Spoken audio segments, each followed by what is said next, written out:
on tonight. Are you ready for some pinball? A Monday night party, yeah. We're flipping now, about to get the good time started, y'all. Woo! Loving pinball strong, I don't wanna be right. All my rowdy friends are here for Monday night.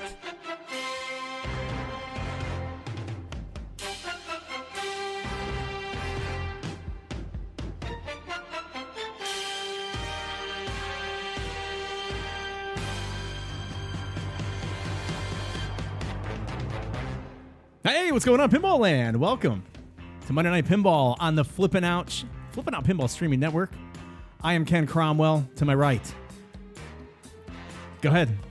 The world's strongest sales and marketing manager at American Pinball, Dan. The world's strongest. And to Dan's right. Hey, Josh Googler from American Pinball. Woo!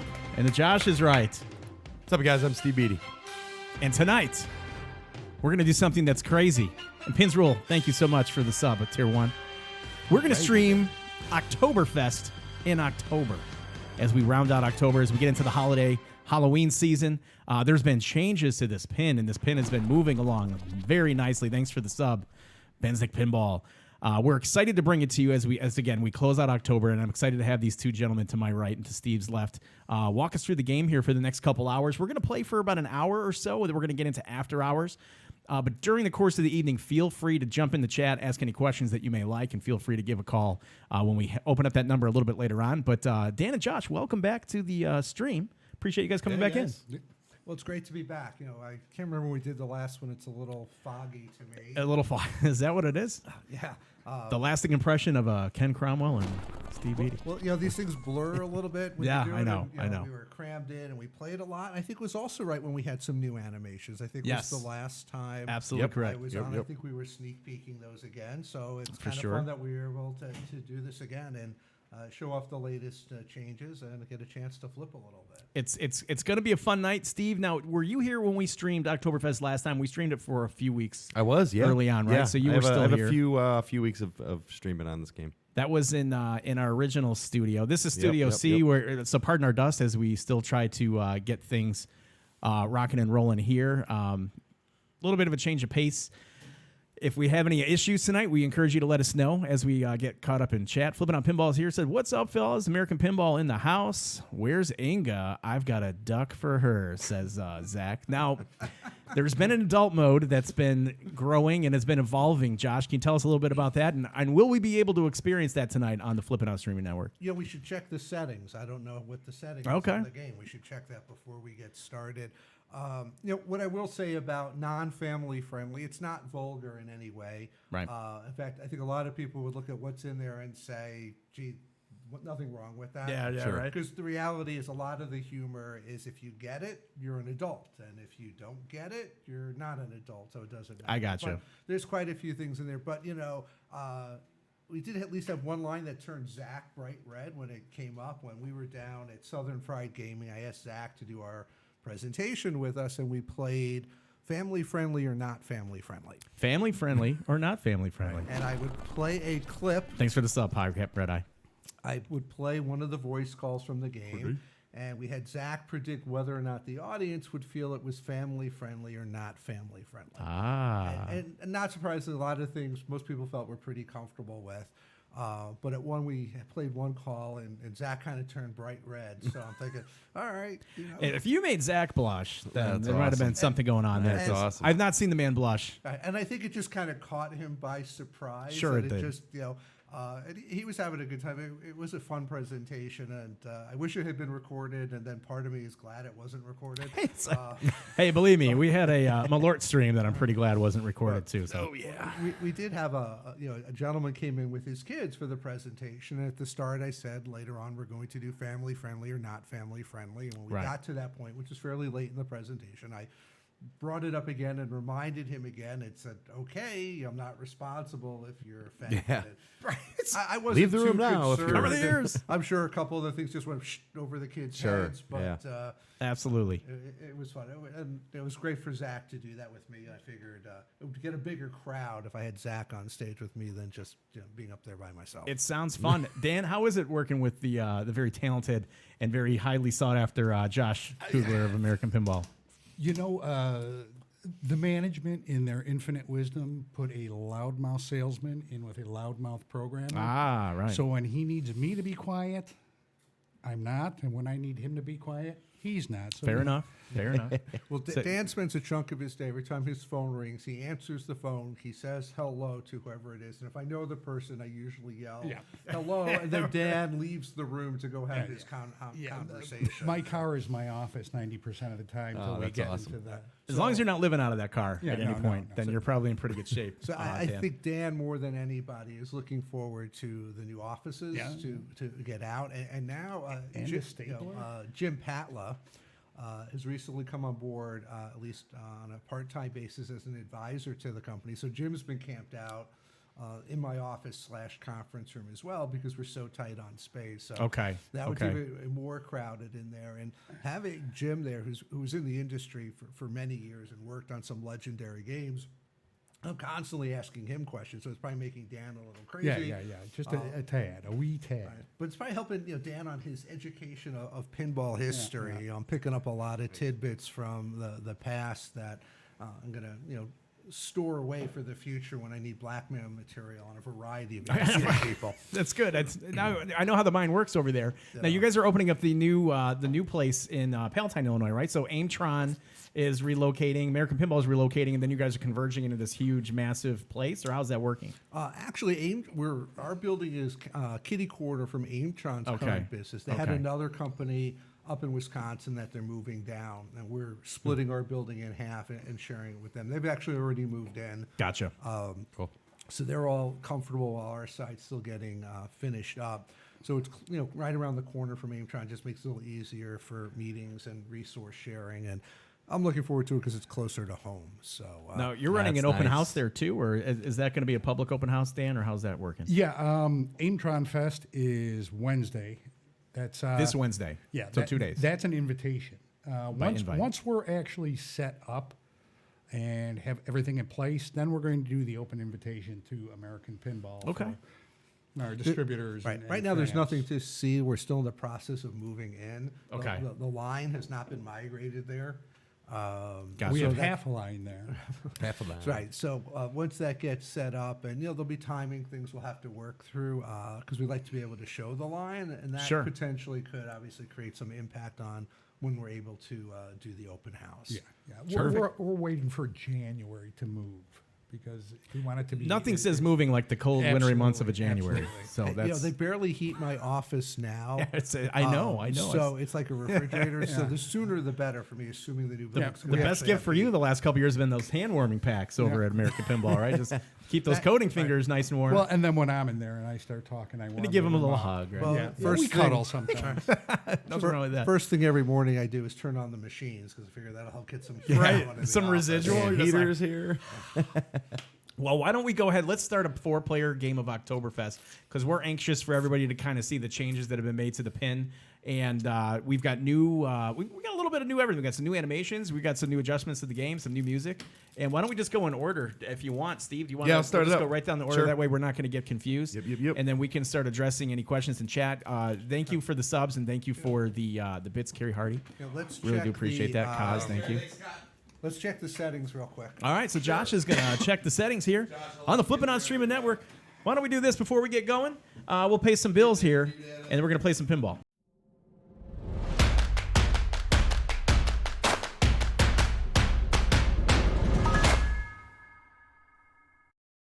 Back live as we look at the mastermind. One of the masterminds, the co-mastermind. Because Joe Schober's not here today, but he's here in spirit. Maybe he's here in chat answering some questions. You know, will Joe be joining us tonight at all? Joe is on vacation. So Oh, there you I go. don't think we will be seeing him. No worries, no worries.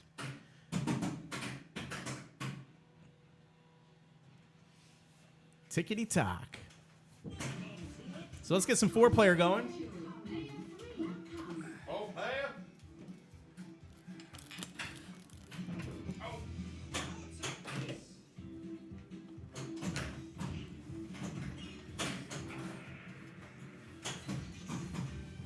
So in our last release back in July, we did a complete update to the out of mode screen, which is that screen you see when you're just in between activities or doing things. Okay. So that was the first big thing we overhauled. You know, that's a scene we overhauled too. People absolutely hated what was a placeholder in there. That did look terrible. Southwest Pennsylvania Pinhead, thanks for 1,000 bits, bud. Now, I have to love that we're starting with juggling. I see people start with juggling all the time, and it is, while it is a multi-ball, it's really not all that lucrative if you haven't stacked it with a food mode or unless you complete it and get through it.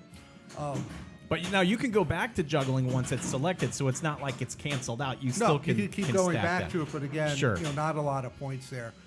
But what I will say, I guess the advantage to playing it, and this recently came up, I was playing an Oktoberfest, and I did absolutely terrible my first game on it because it played differently than the one I'm accustomed to. Right. And and that's when talking with somebody, I can see the benefit of juggling is a nice, safe way to get familiar with an unfamiliar machine. Yeah, that's true. And I think it's always advantageous for a machine to allow you to get into an easy multi-ball, especially on location. Somebody can jump in without being knowing all the rules or being a pinball maniac, and you can still get a 2-ball multi-ball going. I always appreciated that.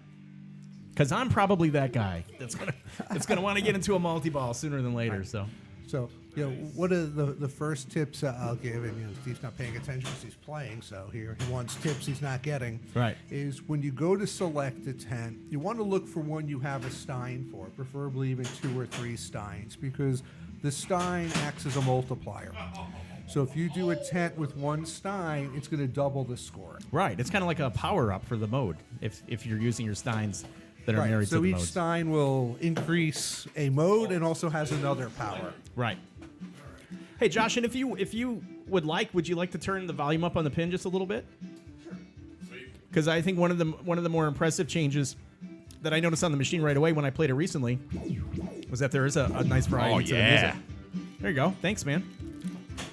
Love me some looper mode stacked with the Kuglersteins. This flipping out pinball. Love that thanks animation. for the biddies. Yeah, Kaz, thanks. What a pinball mag. Joe's in Virginia. So, Kaz, you hanging out with Joe? We got Cougs here. Now, let me ask you this, Dan. You've got Houdini, you've got Oktoberfest. You work at American Pinball as the world's strongest sales and marketing manager. If you could have one of these games that you had to play for a year without playing anything else, which one would it be? I would be Oktoberfest. Oktoberfest? Yeah. So you're an alcoholic. Yeah. No, that's good. I would also choose Alcoholics Oktoberfest. go to meetings. That's true. You've not been in a meeting in quite some time. I totally get it. Hey, and not to get now as we watch Josh get into Rockin' Express. New episode of or bonus content of Pinball Cribs went up today. Steve, did you see that? I have not seen it yet, dude. I Oh, was well, you should see it because slammed at you work. might know somebody that's in there. I know I had a couple people reach out. I was like, oh, dude, I'll check. We'll have to check it out after the stream tonight. Yeah, I mean, I didn't know if that was gonna make it live on the internet, but oh, it's on. I guess Zach found something worthy in there. So cool, man. Tuna Delight is asking if there are any new Stein changes. Any new Stein changes there, Josh? As I distract him from playing. Exactly. Other than the animation, no. Okay. Cosner says, hey, great to meet you, Dan. Thanks for showing me around American Pinball. Oh, hey, it was Brian great Cos. to have you guys by. Yeah, Kaz specifically said he had an awesome time at American Pinball with you guys. We have a good time. Yeah. Yeah. All right, now you're going to watch me embarrass myself. Hey, I'm right behind you, buddy.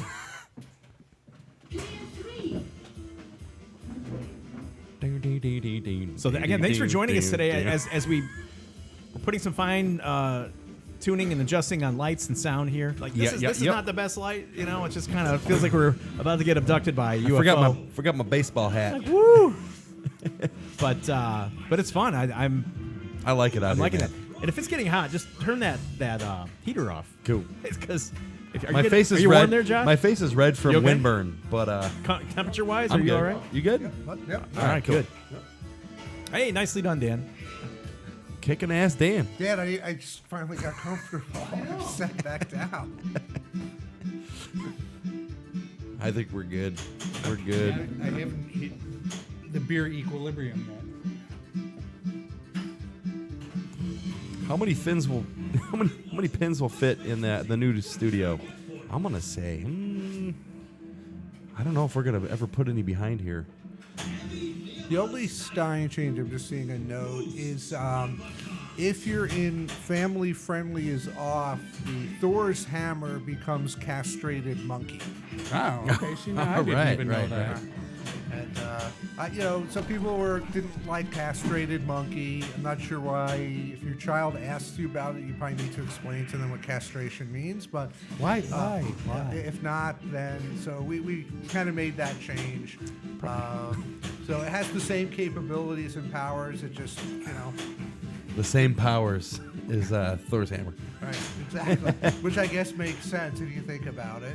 Thor's hammer, the monkey's balls. If you know the Houdini story behind the, testicle removal of monkeys to attach to your own to make you stronger and more viral. Gosh.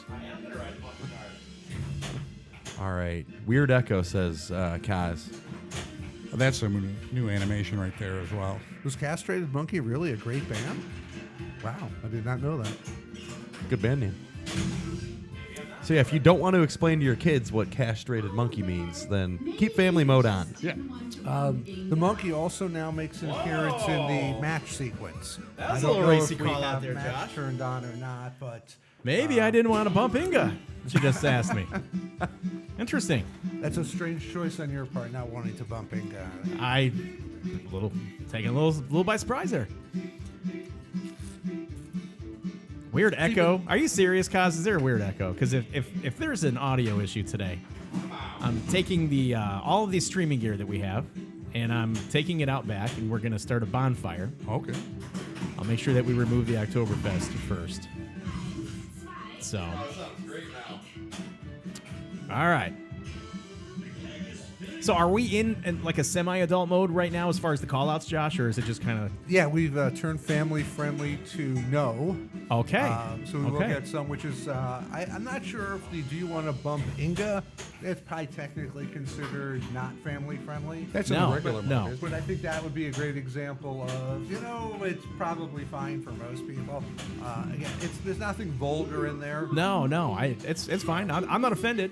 But There if were a couple of ones that haven't made it in yet that are maybe borderline, but they'll probably get in there at some point. I love it. If anybody has children watching under the age of 3 or 13, you might want to be careful.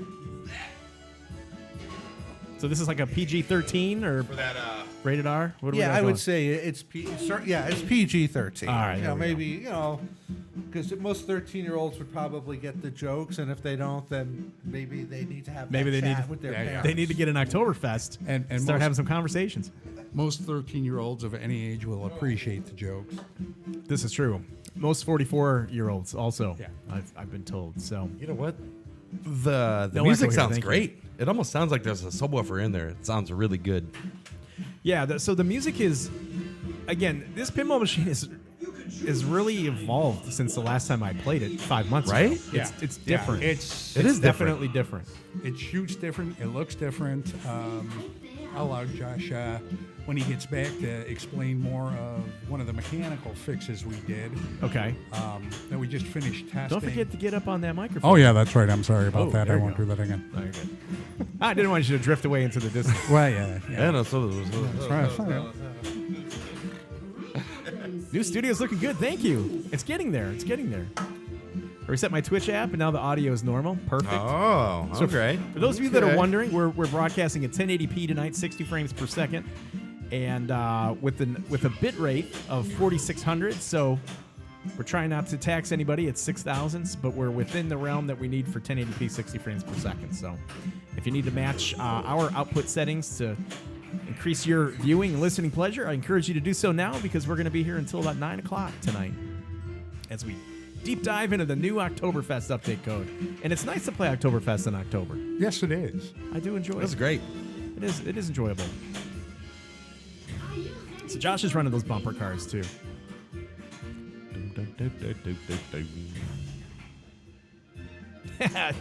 Talk that dirty bit rate to me, Crommy. Makes me all warm and tingly. I'm gonna turn the bit rate to 6900. Let it go live. Whatever it takes. Yeah, so you're gonna notice changes again. Some of them are subtle, but some of them are completely recognizable. For me, the music additions are definitely recognizable to the pin. And then when you're looking up, when you can look at the animations, you do see changes. Looks and sounds good. Need to put down coasters. What's up, Dr. John? Beatty, what are you drinking, fella? Asked David. No L. Dennis. Dunkle-Lace. You know, I have Oktoberfest at the house, too. Didn't even cross my mind to bring it. Oh, darn it. I get some Energy City, a local brewery. There you go. Hop John, New England style pale ale. Josh is Good nice stuff. logo. Little Sounds hazy good. going. You're into the haziness. I'm into the hazies. Here's Cougars. another bit of Cougars doing improved some shit over animation here. on the ball locks. Cool. Choose a Stein. Lord Helmut says, looks great, Ken. You can continue to put in a ton of work on the stream and the show. And Steve, good job. Those French fries looked great from the stream last week. For all Thanks, the Lord Helmut. The French fries made it, huh? Cougars on fire, says Zach. Dr. John, that left ramp shot, You know, tried it all weekend and failed, but there's an adjustment made to that shot with the Okay. new code. And we'll let Josh talk about that when he comes back, huh? so I noticed I was able to hit that left ramp Yeah, it is. more. Yes, me too. That's where one of the fixes is to that upper right flipper. Interesting. New England style. Everything on the can is misspelled.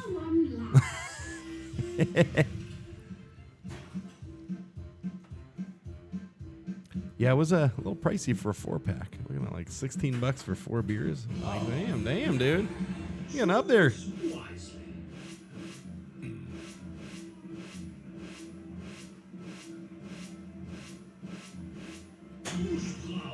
Easier to get magnaps.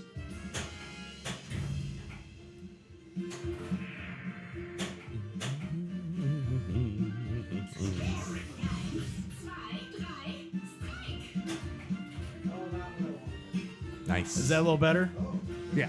All right. That looks good. Had to make a little adjustment there. Looks good. Love the lock animation. Yeah. Yeah. That's one of my favorite new animations Yeah. as well. I have got a new sub, and it's right. Dave Falgren. It's here. one. Algren. Oh no, it's not a new sub. It's been 5 months. What's up, Dave? 5 months in a 5 row. months. Woo! Yeah, Good buddy. to hear from you, buddy. Thanks for the resub, man. Josh is blowing up the Oktoberfest. Yeah, What's looks going on like here? it. What's up, you maniacs? Extra ball lit. That's what he needs, an extra ball. Because he hasn't played long enough already. Hey, look at those ducks. Uh-oh. Ducks. Is there going to be a risque call-out? There Ducks should be. going on? I'm waiting for it. Did you hit the extra ball there, Josh? Practice with Inga.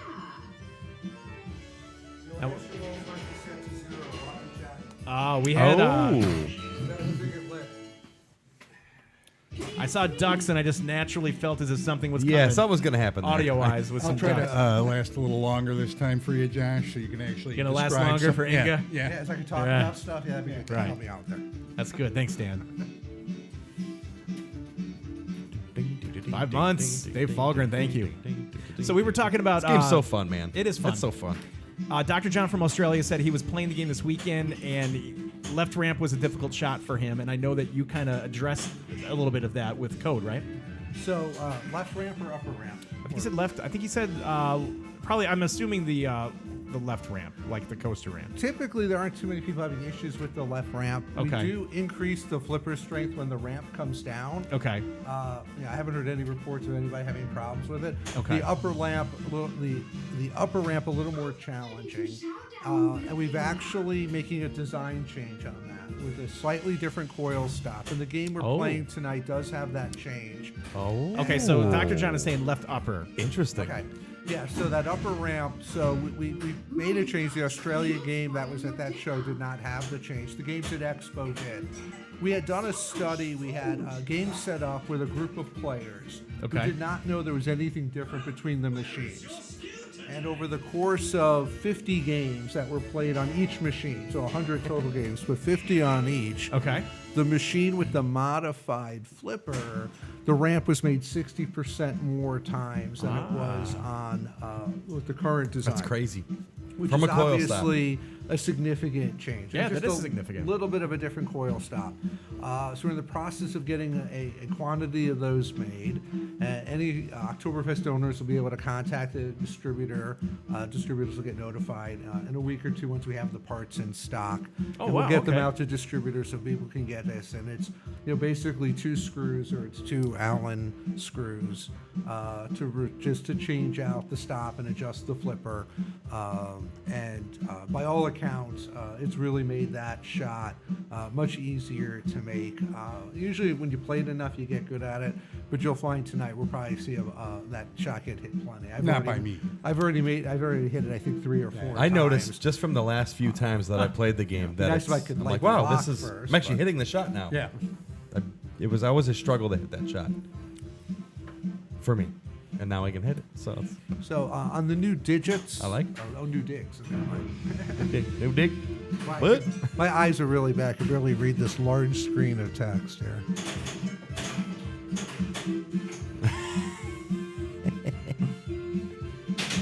Oh, you gotta be kidding me. Yeah, Zach, this machine is built awesome, man. It's heavy duty quality, man. It's a tank. Play one. The walk there and back was longer than that ball. The other thing is just a personal preference. Yeah. Is I prefer regular rubber on my games, not the newfangled fancy stuff. What kind of rubbers does Inga prefer, though? Inga definitely prefers. She prefers old school rubber. Okay. And I believe this game has that. I know we Gotcha. put that on the Expo games. I just think it shoots better personally, especially for that upper flipper. I think you get a little better grip on the ball. Yep. And, Yep. it just plays better. And again, it's probably not true. It's probably like a placebo, a psychological thing. And No, So- it makes sense. It makes sense. exactly, Zach. Get off my lawn with your damn silicone stuff. Regular rubber worked on pinball machines for 50 years. It works for me. It's what I prefer. What can I say? The silicone rubber does have a lower surface energy than the black neoprene rubber. See, there you go. And you need that extra energy to get the bounce off that flipper. And the game in my office, I put regular rubber on right away after we got it. I just prefer the feel of it. Makes sense to me. So they were talking about the weight of Oktoberfest. You know what Oktoberfest weighs in at? 300. 300 pounds? Yeah. Okay. It's a very heavy game, and I'm not really looking forward to the fact I have to help you guys move it back into my car. later. Yeah, so we're packing this game up, and it's going back with Josh tonight because it's got to go to the Aimtron Fest. the on Aimtron Wednesday. Fest on Wednesday. That being said, myself and Steve Beatty, we've moved so many machines recently. We're happy to do that for you there, Josh. So Well, with your new setup, it's nice that it's literally 5 feet to get to the car. Oh, yeah. So that's a good thing. if it was in the basement, Josh, I would have just bought this Oktoberfest off you guys so that we didn't have to move it back out of the basement. We moved it out of there once. So it's not a light machine. And you can tell right away by trying to give the machine a nudge. It's not something that you're going to manhandle around. It's Well, got some... All right, some weight Jack, to you it. better call me tomorrow. Well, we do use, Churchill cabinets, which is what Williams used back in the day. Yes. I mean, they're really well-built cabinets. Right. We didn't cheap out on that. And there's so much in this game, between the wire forms and that huge metal ramp and the motors. That puts a lot of weight in the game. To begin with. sure. So, here we go.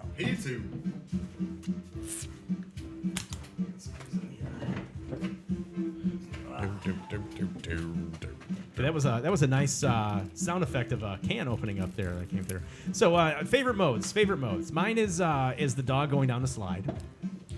Because I love when Inga goes, "Oh, look at the poor Wiener dog. He's too scared to go down." And I love some that. people without souls don't like the wiener dog. I love the Wiener Really? dog. Yeah, they Oh, have no man. souls. Josh, did Welcome you just back, get pinned Josh. on that? What happened there? He's sitting too Wait. close to Just me. got crummied. I think just Dwight, got I think cramped. Dwight Sullivan was here and turned off my ball save. Hey-o. See, I'm rubbing off on you, Josh. Is love Juggler is still selectable multiple times, so that's not a problem if you are a man that enjoys the 2-ball multi-ball. Josh was talking earlier. He advises stacking that with other modes. Right, instead I of think, going you know, What's the grip on the ball there? Well, I think the thing with juggling is it just doesn't score a ton of points unless you get through it and get Yeah. to the add-a-balls. Right. By itself, nothing. But if you stack it with one of the food modes, Okay. one of the food stands, especially the second or fourth food stand, that's when it can really kind of pay off. Where you've got that food stand going, that's when I'll say, ooh, let me throw juggling on here to get more pops. Right. Which is the second food stand is all about the pops, and the Okay. fourth one is all switches. So it's your classic frenzy. So to me, that's when I'll look to use juggling. In your mind, as we hear rumors of a third pin in the works, where do you see Oktoberfest right now? Is it coming to the kind of the sunset of code? Is it something that you'll revisit periodically? Is it something that, I mean, where's the passion behind this project with yourself and Joe Schober? Well, it's funny is Joe Balser came in today because he saw we announced that the code release was now official. Right. He wanted a copy so he could load it on his machine. Right. At home, and he said, "So, you done?" I said, "Well, we're done for right now. Yeah. Done We're for not now. done. We're not done." Okay. Cool. Hey, I'm sure some things will crop up that we just won't be happy with. When I don't get to play the game, just play the game. This is rare for me to actually just play the game. Yeah, I can tell you. Yeah. It doesn't seem like you've been playing very often And so when I play, with your 9 million point score. when I get to actually play and not be focusing on what I'm working on, then I see things, and I know Schober sees things, and Joe's wife Julie is one of our best QA testers Yes. because she has a very critical eye for things that aren't right in the game. Okay. So from that standpoint, she's very good at testing. But there's still some stuff we want to get in there. Absolutely. But I think with this release, we've gotten a lot of the stuff that's been on our list. We finally got to. Good. Whether it's upgrading animations, yeah. I guess you'll start to find that with my games, when the match sequence goes in, we're close to where we want it to be. That makes sense. Because it's sort of like way down my list of priorities. People are like, "Where's the match Sure. sequence?" I'm like, "We'll get to it." But it's in there, so we'll find out in a minute if it's turned on. If not, we'll turn it on for the No, next it's game. good. I always like a free game in the studio. Quick shout out to Lloyd Olson, SS Billiards. Thanks for dropping in the stream, Lloyd. Lloyd. What's Always up? good hearing from you. Hey, Is there a Lloyd. monkey on the next game as I go take my turn?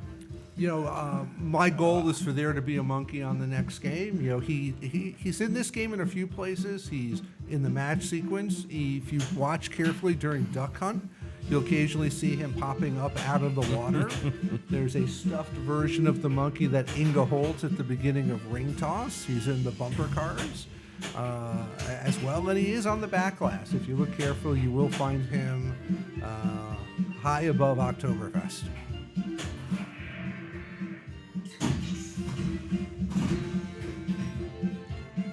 Dum, dum, dum. All right. Stop. You are not. Ken's just going for the wiener dog. And Lloyd, I couldn't agree more. Everybody should choose the rubber that feels good to them, and important, message in life. So I prefer old school, but if you like the new stuff, hey, it's your machine. Do what you want with it. Okay, so as you see, Ken just stole the balls that I put into the barrel, because you can steal the beer barrel locks. And that is a setting you can control as to whether or not they carry between games. So I think I had one in there too. So I might have loaded one. Okay. Maybe you loaded one, and he So- could steal and he just stole one. anybody's. Yep, right. Okay. So if there's Bullshit. one in there, then you'd have to have gotten your second lock to be able to then lock it, but you don't have to physically do the locking. Gotcha. So he's not going to crush us because, he can do anything with this multi-ball. Yep. Big points. Big points. Now, the key to the multi-ball is if you can get it back in the barrel, that's when it can really pay off. And what you want to do is not do what he just did and go first. Lucky for us. Right, because I can't see the score from here whatsoever, so I have no idea what the scores are. Not that it matters. Yeah, I can't. It's hard to tell from here now. Yes, I think, at least two of us put the ball in. I know I had a couple go in and come through because I hadn't earned the additional locks needed. So if there's one in there, you have to have at least gotten your second lock to then lock it. You have to have earned gotten at least spelled pros 3 times to then steal both. Here we go. It's the Wiener dog. What do you have? You can choose a stein more than once. Ich spiele. Now easier to open the bar. So one of the animation changes you can see here is the new clock in the upper right. Previously it was sort of these spinning blocks. We were kind of originally going for a little bit more of a full screen kind of Koku clock. Okay, view. yeah. And then that didn't really work out, so we switched to this, which I'm much happier with. And our sound guy had already put in the cuckoo bird, at the 10-second warning, so it worked well to tie that together. So, you'll keep an eye. You'll see that cuckoo, pop out. And then we have that ring behind there to make it real clear when it goes red that you're running low on Sure, time. yeah. Good stuff. All right, who we got here? I just heard the call out. Best ball Inga's champ. used to anxious Wieners. I can't see I think that's you. what player's up here. Ken. I think so. Looks like you got best ball champ. So that's the single best ball award. That was something that Joe Schober wanted to add in. He always thought, sometimes you have that just great ball. So we kind of capture that you have that one time. What do you want me to put in there? J-E-K is fine. What's that? J-E-K. J-E-K? J-E-K. There you go. Whatever. Doesn't matter. Of course, J-E-K is frequently seen on machines since it was one of the old default scores back, I think, in the Williams days. And by the way, you can actually use the extra button to move down through the list. Oh, you hear that, Ken? Player 1. That's me. That's me. Wee! Somebody reset all the high scores? I think so. Player 3. Oh, never mind. Oh. Okay, we got good. All right, so Now you hurt Dan. my feelings. all right, so let's go into settings and Poor turn on Dan. match. I know my feelings. Turn on match. Is extra ball? Tiki Is that Pinball's in the disabled too? house. Let me check that. Tiki Pinball. Thanks for the 100 bits, bud. Hold up, Tiki Pinball. As we get caught up in chat, for those of you that don't know what's going on, we are streaming Oktoberfest here in October as we close out October with Dan, the world's strongest sales and marketing manager at American Pinball, and then the gentleman up on the machine right now is Josh Kugler, who coded this game with Josh Schober. Good times. Steve Beatty's all the way down at the end of the action there. We got our little anchor desk going on here in Studio C. So Yeah. Thank you everybody for joining us. The clock is a nice touch, says Tuna Delight. What's up, Tuna Delight? Welcome back in. For those of you that are new to the stream, thanks for coming on in. We stream the newest games from Flippin' Out Pinball. Zach and Nicole Menny, who are owners there, and they come into the studio. We stream them. We bring in industry guests to talk about their games. And then we kind of rotate out every single week. We thought it was appropriate to get Oktoberfest in here because of the code updates, animation updates, music updates. The machine's kind of got a little mini overhaul as of late. For those of you that didn't get a chance to play it at Chicagoland Pinball Expo, we're hoping to kind of display some of that to you now. And if you want to get an Oktoberfest, you can contact Zach at Flippin' Out Pinball at area code 847-778-4876 or Zach at flippinoutpinball.com. He'll be happy to facilitate your order, so to speak. Sure would. So what else is going on in American Pinball, Dan? What else? What else can you share? We had an infestation of elves. Elves, yes. Elves. And so, does that mean you're having a Christmas pin come out next? Okay. I didn't know. I don't know if that was a teaser with some car keys or No, like Elf on a Shelf. What's going on? I keep getting yelled at because I inadvertently put teasers out there that aren't really Yes. teasers. So you had taken a picture of some car Inadvertently, keys. Yeah. And it caught some wildfire online with speculation of the next release. Yeah, I had my Punisher Yes. skull on my keychain, and Yes, it you blew up that we were doing the Punisher, and then people were like, "Oh no, it's keys!" So, and trying to find out what the keys unlocked. Yeah. and Oh what they yeah. did. Exactly.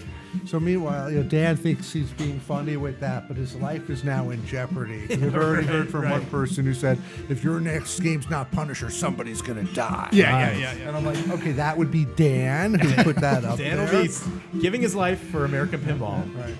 So nothing wrong you with got to that. be careful. Dan's thinking, oh, it'll be just fun. It'll just be a distraction, and people want to see things that aren't there. It's pretty funny.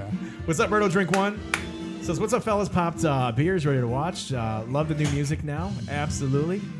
And yeah, and then Kaz is talking about the Matrix Brian, tease. it was not a Matrix tease. It was binary code. Binary code, ones and zeros. But I noticed that the ones and zeros spelled out Matrix throughout, so that was kind of... Oh, well. Yeah, Yeah. I heard something about Matrix. I don't even know what this is. So what Doesn't did you even know. post now, Dan? Uh-oh. What did you? Lloyd says, I'll I'll miss miss Dan. As he sacrifices his life for the greater good in American pinball. Okay, you know, what's good for pinball is good for me, even if it kills me. So there was a post that was uploaded on the American Pinball Facebook page that had binary code in sequence that kind of reminded you a little bit of the Matrix like trickling Yeah, code. that may or may Right. not have been intentional, but So then there was some speculation out there that, hey, American Pinball, Yeah, that would be a good theme for Matrix. I agree. It I would agree. be a good theme. I also agree. I would enjoy working on that. I would too. I'm gonna right. I'm gonna pause for beverage identification. I'm gonna go grab something. Anybody need anything? Need another one there? I'm good. I'm good. Yeah, why not? You good? I am good for now, man. Appreciate it. Beverage identification. Oh, skill shot. Was Phyllis, what do you have? Cannon Meister, boosts.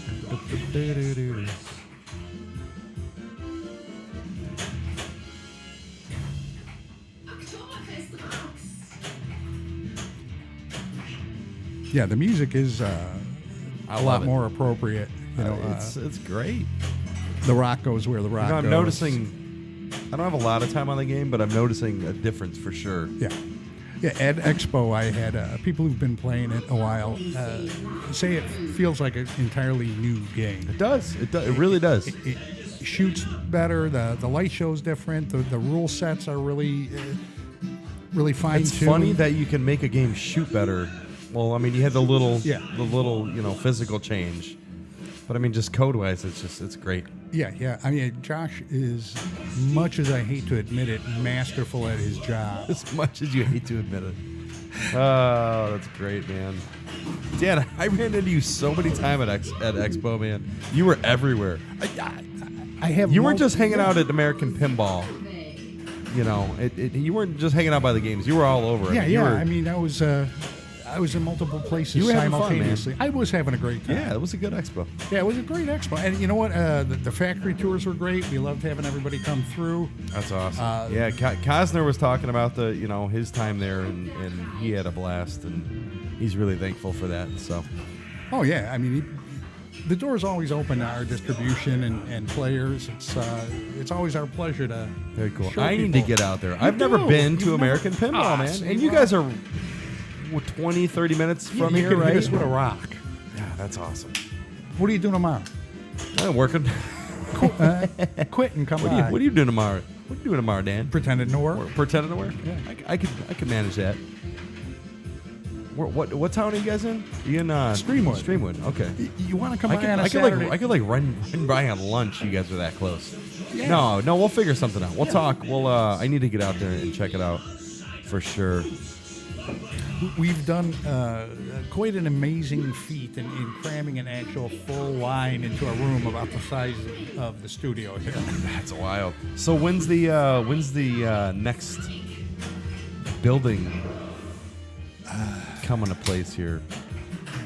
Are you guys moving stuff yet, or is it? Stuff is going over there. Okay. The people are over there getting stuff ready. Okay. Mainly we're First quarter 2020, maybe. we're Second hoping by quarter? the end of this year to job. start moving. Okay. Good ball, Very cool. Jakku.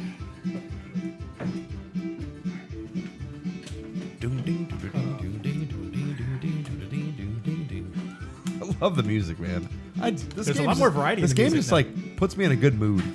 Makes me want to have a beverage. That's what it makes me Very wanna much do. so. It Very is a much so. game that makes you feel happy when you play. New bits. And, Yeah. Thank you, Attack from Mark. We actually brought in, we had 3 different accordion players that we brought in to Really? get us music, and we had a clarinet guy and a guitar player. So Okay. Yeah, they're quite killing a it. few They're killing it. musicians brought in to the studio to really bring it to life. And really, So we this got is to the all point- original music. This isn't like you didn't go on a website and buy some license-free stuff to use for your pinball. No, it's all original music. Or there's actually that's not true. There's a few traditional songs in there, obviously. And I know some folks would have liked to have seen some of the common sing-along songs, but most of those are licensed, and that's just not. Yeah, no, I get it. A budgetary feasibility. But I think Matt Kern, our sound guy, really brought it all together. At this point, with just great variety of music. You know, one of the things that happened early on was, Joe Balser sort of had this idea of Oktoberfest meets heavy metal. So we did a couple of those tracks and a couple of traditional, and It works. Everybody loved wanted the traditional and the The opa. mixture works. So we try to have a little bit of the heavy metal still in there, primarily in modes like this. You know, Yeah. when you're in a roller coaster mode or a multi-ball, that's sort of where you get it. Actually, I don't mind the heavy metal, but I do like hearing more of what I think I would hear at Oktoberfest if I was visiting an Oktoberfest. You know, it's the carnival feel. You want that, lively, upbeat, kind of a feel. If you want heavy metal, there's, some rock band themes out there, I think. Yeah, right. Getting caught up on chat here. Visit American Pinball when you can. They love what they do, and it shows. Says Lloyd. Dr. John says studio looks so homely now. Yeah, thanks. Nice job again. The bar would even double as a change table for Bill the Fifth. No, Bill's not changing diapers here. That's not gonna happen. I love Bill. He's not changing diapers in Studio C. Yeah, this music, it's gonna be stuck in my head now. Well, there's 4 main tracks, and when you're not in a mode, that it alternates through across balls and players. And they're each sort of have a little bit of a distinctive feel to them. So it gives you the variety, and then there's actually 5 or 6 entry points into each one. So when we cut back to it, we're not always starting back at the beginning of the loop, but at an appropriate measure within the composition. So that really helps give it that variety where you don't feel like it's the same thing over and over. Gotcha. And a lot of this was in this latest update. So it's been introduced over the last few updates. Okay. So this update introduced a new, at least 1 new track, maybe 2 in this. I think 1 new main track, and I think 2 of the other tracks changed in some of the modes, and we did some shuffling. So the beer barrel multi-ball now has a more beer barrel tune. It used to have one of the heavy metal tunes, but now it's Like this one, I don't know if I remember. This is the shooter group for one of them, but this one's been This around. is Cap Red Eye. intense, is it? Fire Cap Red Eye, thank you, man. Lord Helmet, thank you. 2,000 bits. Attack Lord from Mark, Helmet. thank Look you. at all this. It's going Thanks, crazy. guys. Fire Cap It's raining Red Eye, bits. thank you. Guys. We got to come up with. We need to do like the wave in here or something, man. How do we do that? Okay, yeah. No, this is Thanks, guys. Good times. Haven't seen the tilt animation yet. I think it's on. Maybe not. I'll have to check if the plumb bomb's on or not. I'll give it a good shake next time. If it was on at the show, because this came from Expo, right? yeah, this came from Expo. I Yeah. assume they had it there because I there would were some assume too. abusive people at Expo, right? Yeah, right. Exactly. Unless you did you put a little piece of foam in there? Thanks, Dave, and thanks. So thanks Double Daves. When we first showed the game last year at Expo, it was probably 70% heavy metal or rock. I don't even call it heavy metal, but 70% rock, 30% traditional. Right. And now it's like 75% traditional, I like it. oompa, I like it. and 20-25%. And the of rock the is rock. really used more in the appropriate times, like with. Right, like I said, it's mostly the multi-balls. Yeah. Is typically where you're gonna get it where you want that higher energy and intensity. Absolutely. And guys, seriously, I'm humbled. I can't thank you guys enough for the bits. Lord Helmet and Pirate Captain Red Eye going head to head tonight. Southwest Pennsylvania Pinhead, thank you. And then thank you everybody else with Dave Falgren and David Dennis just coming in with a little cleaning effort. I appreciate it, guys. Any questions for Josh or Dan here from American Pinball while we have them? Because we have them for about another hour. It's not going to be a late stream tonight. Yeah, you got me for about 10, 15 more minutes. 10 or 15 Yeah. more minutes. I got a long drive to deepest, darkest suburbia. Where do you have to go? Woodridge. Oh, Josh has a longer drive than you. No, Hey, I'm does? by Naperville. No, you're just going to take 80 to I mean, you'll get to Woodridge in 35 minutes. Yeah, I'm like an hour and 15 from home. What are you talking about? Yeah. Because I have to drive through you're just- Woodridge. Pins You're rolled, just a Dr. John, lightweight, thank you. Dan. Yeah, You're just I a am. lightweight. I am. Sounds like we got you to 9. Yeah. We just freed up about 25 minutes time for it. Dan needs his beauty sleep. He also gets in a lot earlier than I do. That's, and he had a rough Bears game yesterday. Yeah, so and I get that old man wake up at 5 in the morning thing. Are you like waking up to see the sunrise? No, I just wake up. Do you wake up during the middle of the night? That's, No, that's just another old man thing. Yeah, not yet. Not Okay. yet. You got enough slack there on your phones? Yeah, I'm good. You good? Yeah, Good times. Well, I appreciate that you came out. So, for not have met you until recently, I've seen more of you than anybody else in pinball over the last 2 weeks. It's because I'm just good like that. Yeah, you are. You know? You're the world's most strong sales and marketing The manager. world's strongest sales and marketing manager at American Pinball. And now you're the most frequently Now visiting sales and marketing manager I'm the for many most pinball visible, companies. Visible, visiting, yes. Go Blue. persistent, and annoying. Dr. John, thanks for the bits, bud. Excellent segments today from our special Winlight Pinball podcast correspondents. So I would assume that episode will be up tomorrow or Wednesday. I highly recommend tuning in to hear the return of Bill Webb live in the studio. Thank goodness. How you going there, Steve? Doing good. Good times. That's twice in a row that I've opened Ken's basement door. It's trying to go down to Studio A. Studio A is closed. Studio A is closed. Closed for business. Closed for business. So what else is going on in pinball? Did you get a chance to play any machines at Expo that maybe you didn't think that you would have played? And You know, I got some time on Crawl, which was yeah, how was that? I was. Good times. It was a good time. It wasn't a great game, but it was. Yeah. You know, It's you're for the playing- rarity. You're playing a legendary game. Yeah. You don't Did- have a bad Check it time. off the bucket list? Yeah. Did you get it to the lower playfield? No. No. No. You see how I play. You're doing something up there today, Dan. I think we got to add Dan to our streaming because we don't play very well either. Yeah. Dan, you Perfect were welcome combination. for pinball nights and streaming nights. Anytime you'd like. I will take you up on those offers. Hey, Josh, ACoog631 says you got to make a shot. What? We're being told you got to make a shot here. ACoog631.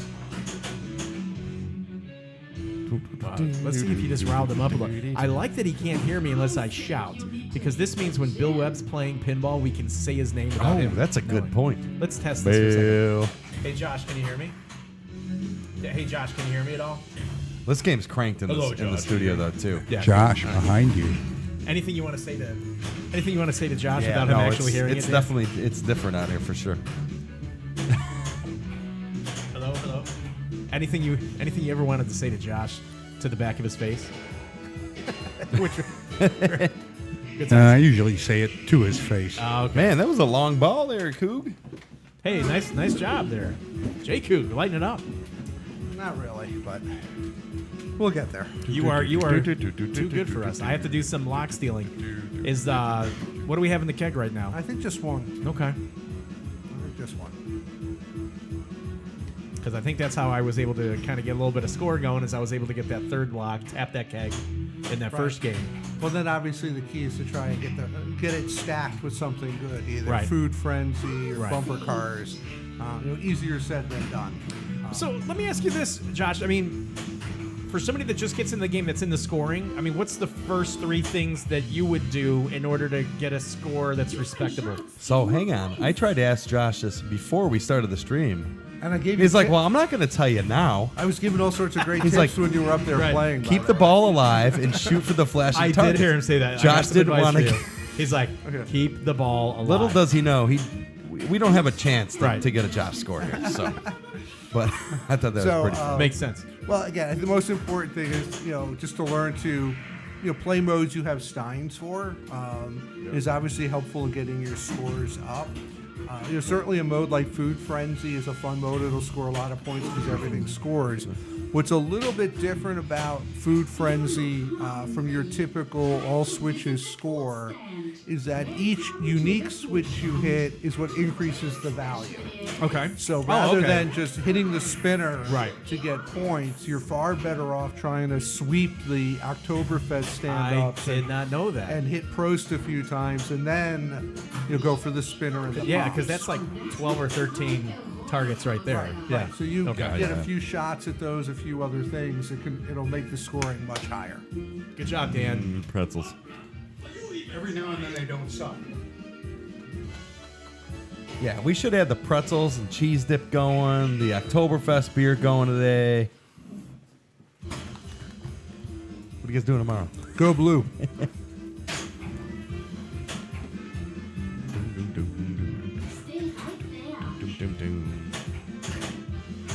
All right, so Food Frenzy.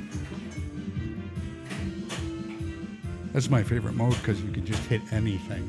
Right? Yeah, it's a That's- great. It's a that's great where I'm mode going for next. that. That's you where I'm know. going next. A lot of games have that mode, and people, it's a great one to set up for when you have multi-ball ready to go.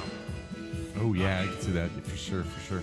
You know, if you can get a couple of steins on that, a couple of steins with a multi-ball, it can really, you can really cash in. Getting my steps in.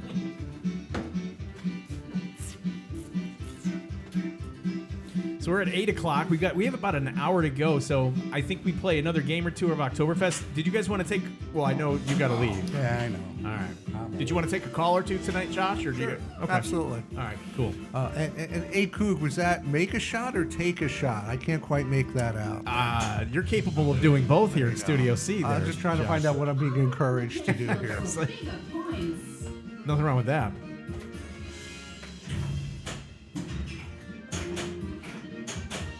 So Inga's not like ridiculously out of line with her callouts, but the occasional callout she sneaks in does kind of catch you a little by surprise. That's what I like about that. Yeah, did you catch the?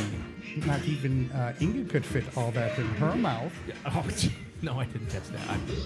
So that's Inga's one of those used to lines. anxious weaver. Again, that's a line. It's only Yeah. dirty if you understand what it is. So a kid's not going to get that joke. True.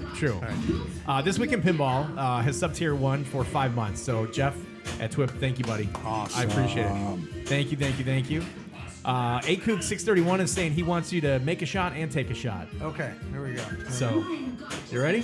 Well, I got to refill. Hold on here. Hold on. Hey, you're a guest. I'm happy to refill your drink. I got it. You got it? All right.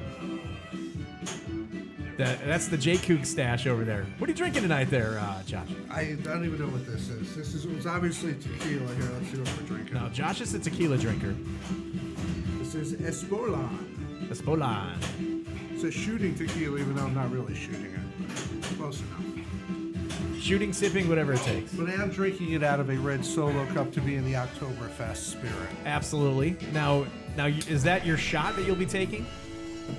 That's probably more than a shot, but The TNT Making me Twins, thirsty. Tim Roth. Thank you for the 300 bits. Yes. Josh Cougar will do shots for bits, everybody. You heard it here on the Flippin' On Streaming Network. New Oktoberfest. Yes, Oktoberfest Scotty, post. I Hey, Nap Arcade, what's up? so I'll be sleeping on your couch, I take it. Jason Under Knapp in the bar. house. We could make this pretty nice here. Nap Arcade. I wanted to tell you that right. I really enjoyed your appearance on Eclectic Gamers podcast with Dennis Kriesel and Tony. That was a great podcast. At some point, I'd like to meet Mr. Knapp. So cheers to you. Yeah, you're right. When you're at the game, you can't hear anything going on That's back here. perfect. That's awesome. Because Yep. I have no problem ball busting from the upper deck here. Yeah. I It like kind of lets that. you focus a little more too, you know? Yeah. So you'll notice on the player cam, the PinQuest player cam brought to you by PinQuest and PinQuest.com, you're seeing the back of the monitor that we're looking at for chat. So what'll end up happening is we'll have a backdrop that'll be added at some point, most likely some type of a green screen to take away that pitiful view of the back of a television monitor, a camera that's pointing our way, an unfinished floor because we're in the construction phase of Studio C. So pardon our dust, but I enjoy sharing the evolution of the studio with everybody. That's and literally the bits and the subs have really helped to make it all possible. So it's all going back into upgrading for you guys. So literally every single bit. Thank you. Hey, were you able to get a little tilt action going there or no? Did you check? Is the plumb bob in there? Tilt bob?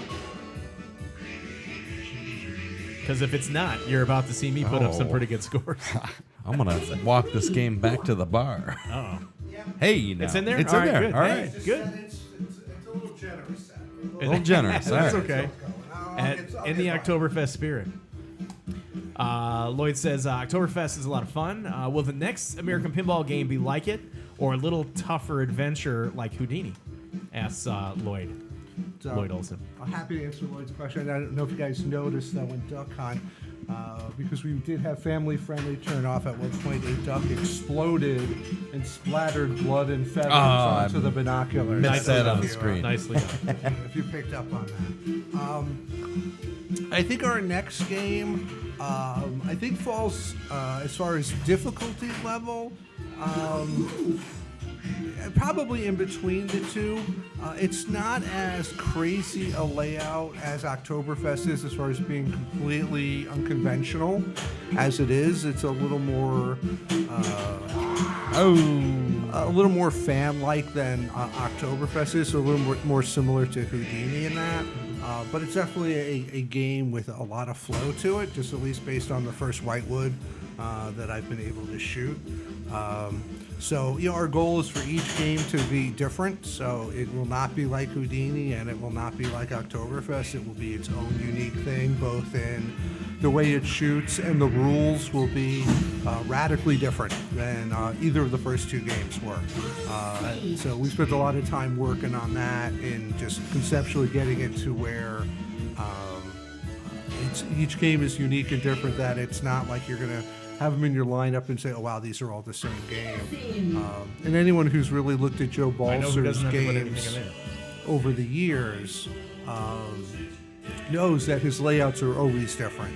They're all over the place, whether it's Apollo 13 versus South Park. You can't get more polar opposite than those two games. And so I think people are going to really like the next one when it comes out. Good to hear, man. I'm glad you handled that.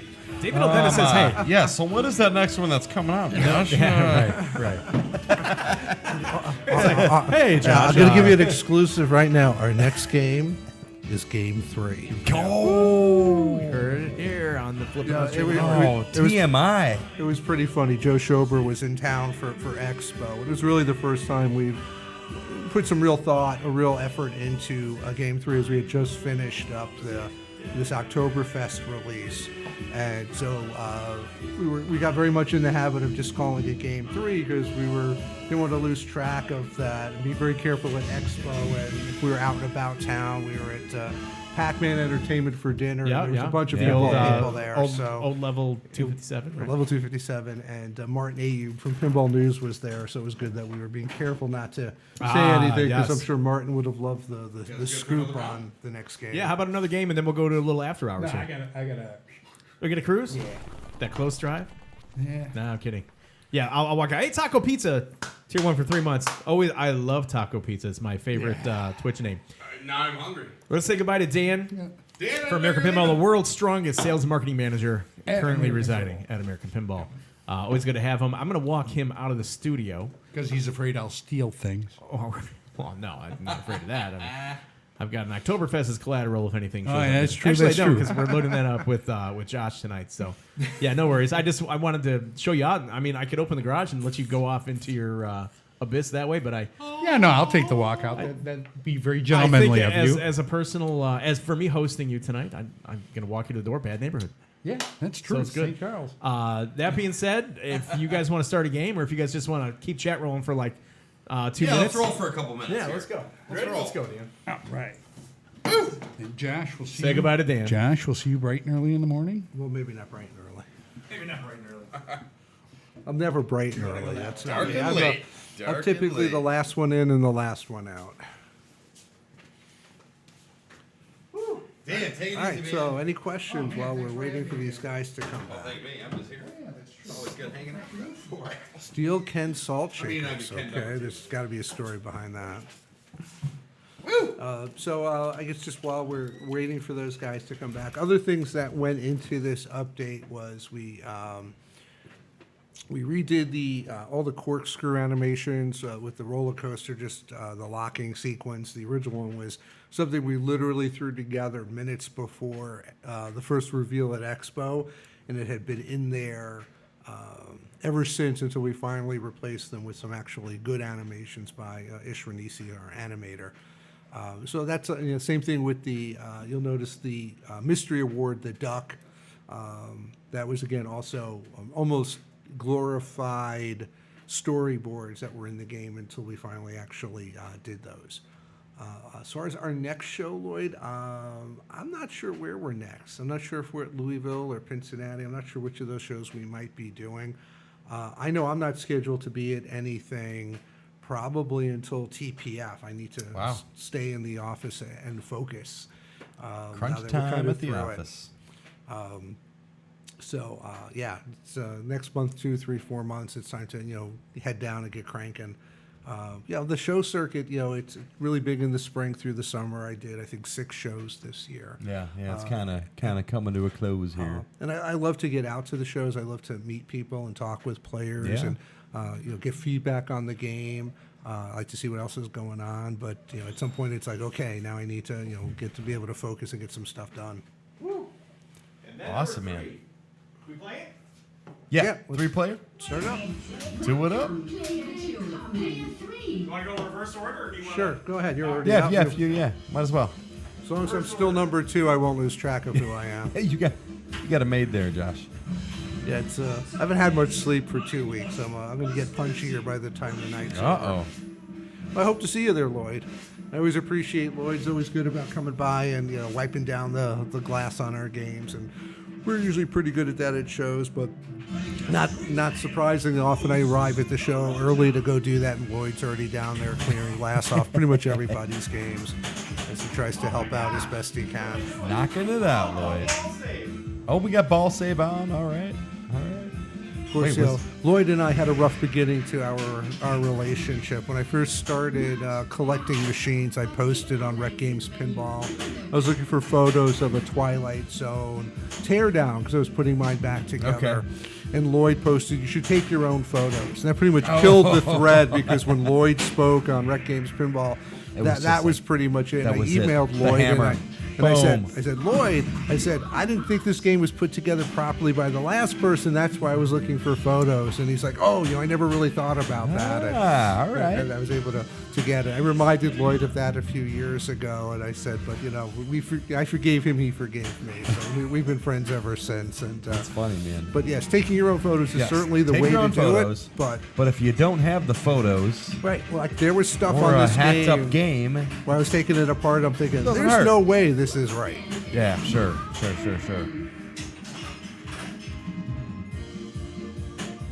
Hey, you crowd says TBF is a blast. Great to meet you and talk. See, right there you can see. So here's the right. 2 of the new animations just went by right there. First we had the mystery and then the ball lock. And, ball save. Ball save. Ball save. Oh, ball can save, he make ball it back? save, Can he make it ball back? save. Can he make it back? Oh, he's in the... No more beer, no more race. All right, so I will give Ken credit for... I'm going to restart this. All right, Because that was probably not the best way to do that. Hang on. Oh, no? I would have just gone into service mode and out. It's the main thing I'm not happy with still is our boot time is incredibly slow. Well, actually, on the I game. was doing that intentionally because I had to pay some bills here.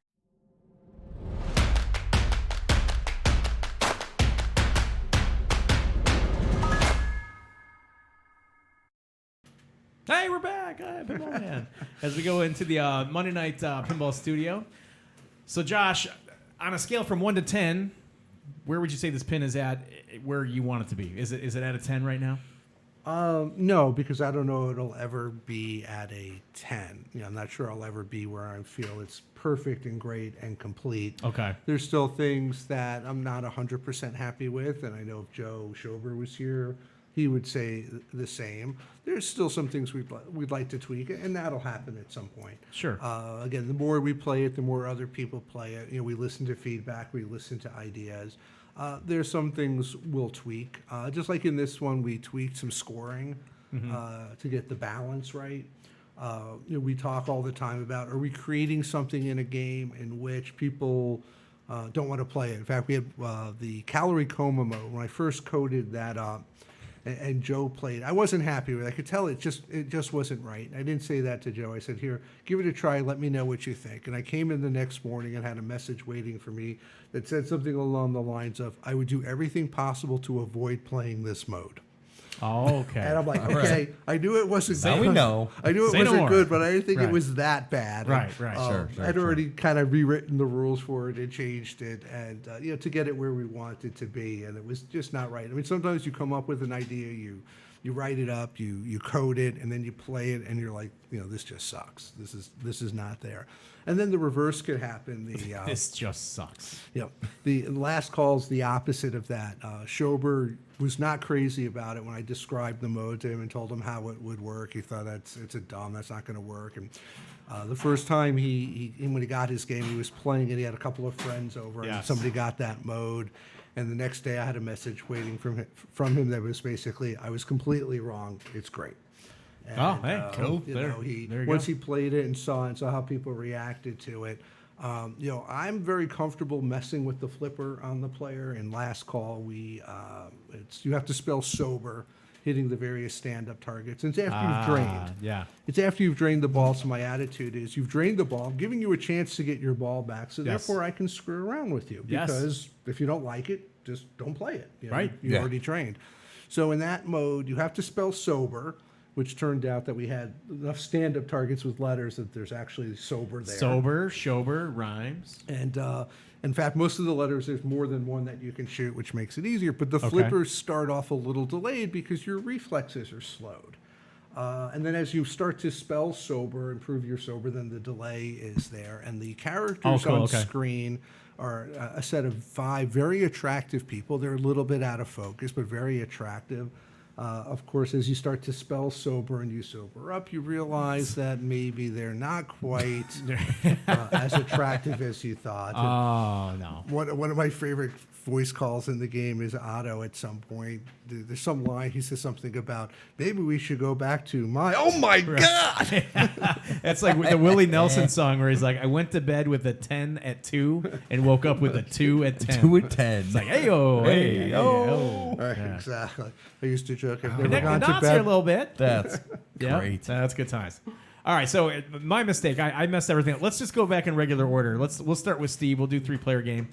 We'll close this game out, and then we'll take some calls, and then we're gonna load this Oktoberfest into the J. Coog Mobile, which I'm sure is financed by American Pinball, your company car. Yeah, right. Right?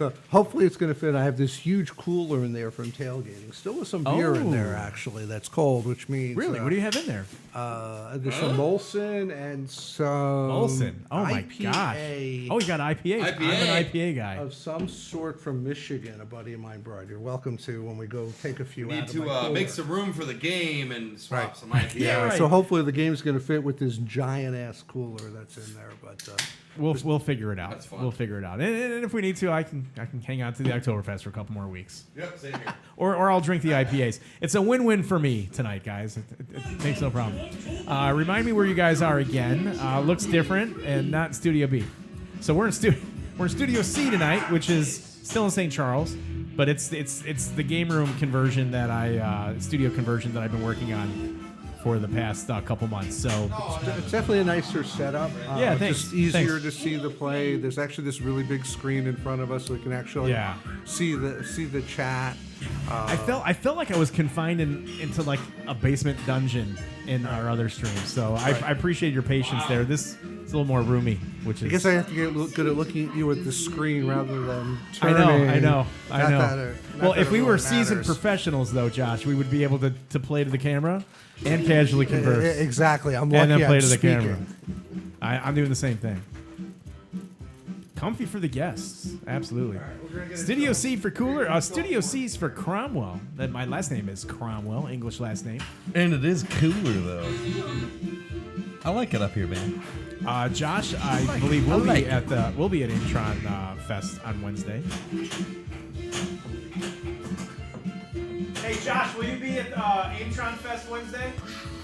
Yes. Ooh, He will another be there. short ball, Oh, guys. see, hey, ask more questions when Can you Josh have is a playing. chance? I know. Can you have a chance? Right.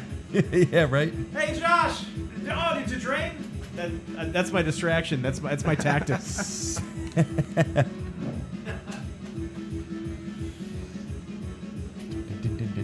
Yeah, I'll be at Aimtron Fest. It's I think we'll have a couple of games set up there for it. It's more for the Aimtron customers and vendors to show off the new facility. As Dad said, we'll do more of a pinball-oriented, pinball fan open house after we have everything set up over there. I think when people come, most people really enjoy getting a chance to see the assembly line, even if it's on Saturday and not in action, just to kind of see that. I think is what part of the fun is when we do an open house, as well as to give people a chance to play our games. And we've done some of the open houses typically during testing periods where we want to get some play on the games and get some testing to see what's working. We're a smaller company, so we don't get as much play on our games each day in the office as I would like. We have a few players, but the more the better all the time. Well, Josh, if you ever need testing, I work right down the road. Come and play for an hour on lunch. All right, no problem. You know? Invariably, there's need for that. I need to get out there, though. I've yet to see American Pinball. Well, you got to come before we close it to the new location. Yeah, right? Yeah, Peloton's We're a little not further. exactly killing it here, guys. No, this is starting off rough here. Let's see. Can't wait to see the new place, says Lloyd. Wow. Well, I think we should play one more game after this, and we should play one hand. Come on, man. I could not agree with you more. I will save this for that game. We'll play a one-handed game. One of the nice features, early on, we had the one-handed in there, but you had to turn it on through settings. We realized that's going to really prevent people from playing it on location. So the default now is what's called player selected, where if you hold both of the right side buttons in before you start the game, it'll put it in one-handed play for everybody. Yeah, so you get to play the whole game that way.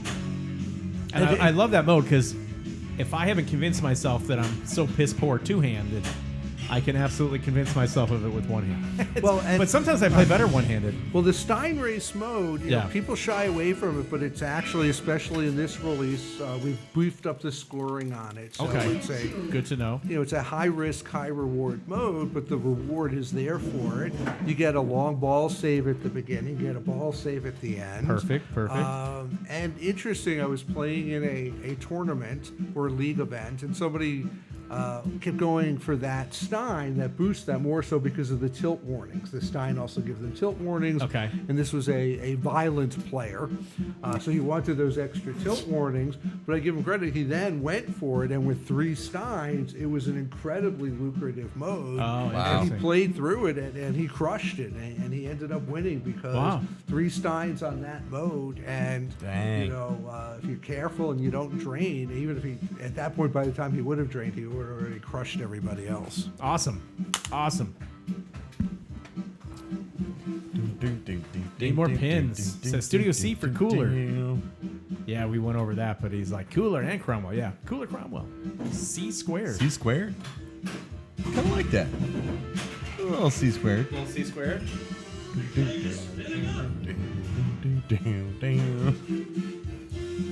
Gonna point that mic a little bit to the J Coupe Yeah. because he's got that little drift and then he comes back in. You And got to he's drift. coming in hot. You got to drift. Coming in hot. All right, let's see Kuga blow this game up. Hey, PinQuest, what's up, my peeps? He says, what's going on, Neil? What's up, Neil? Hey, man, good to see you the other day. Yeah, we saw Neil at Expo. Always good. Need more pins said he also had heard that it's comfy, so maybe it's C cubed. There's going to be a bunch of... I don't know what the next one is. Is it C quad? I don't know.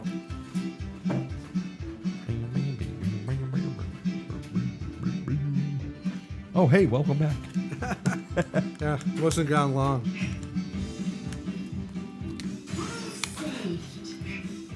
Ball saved. All right.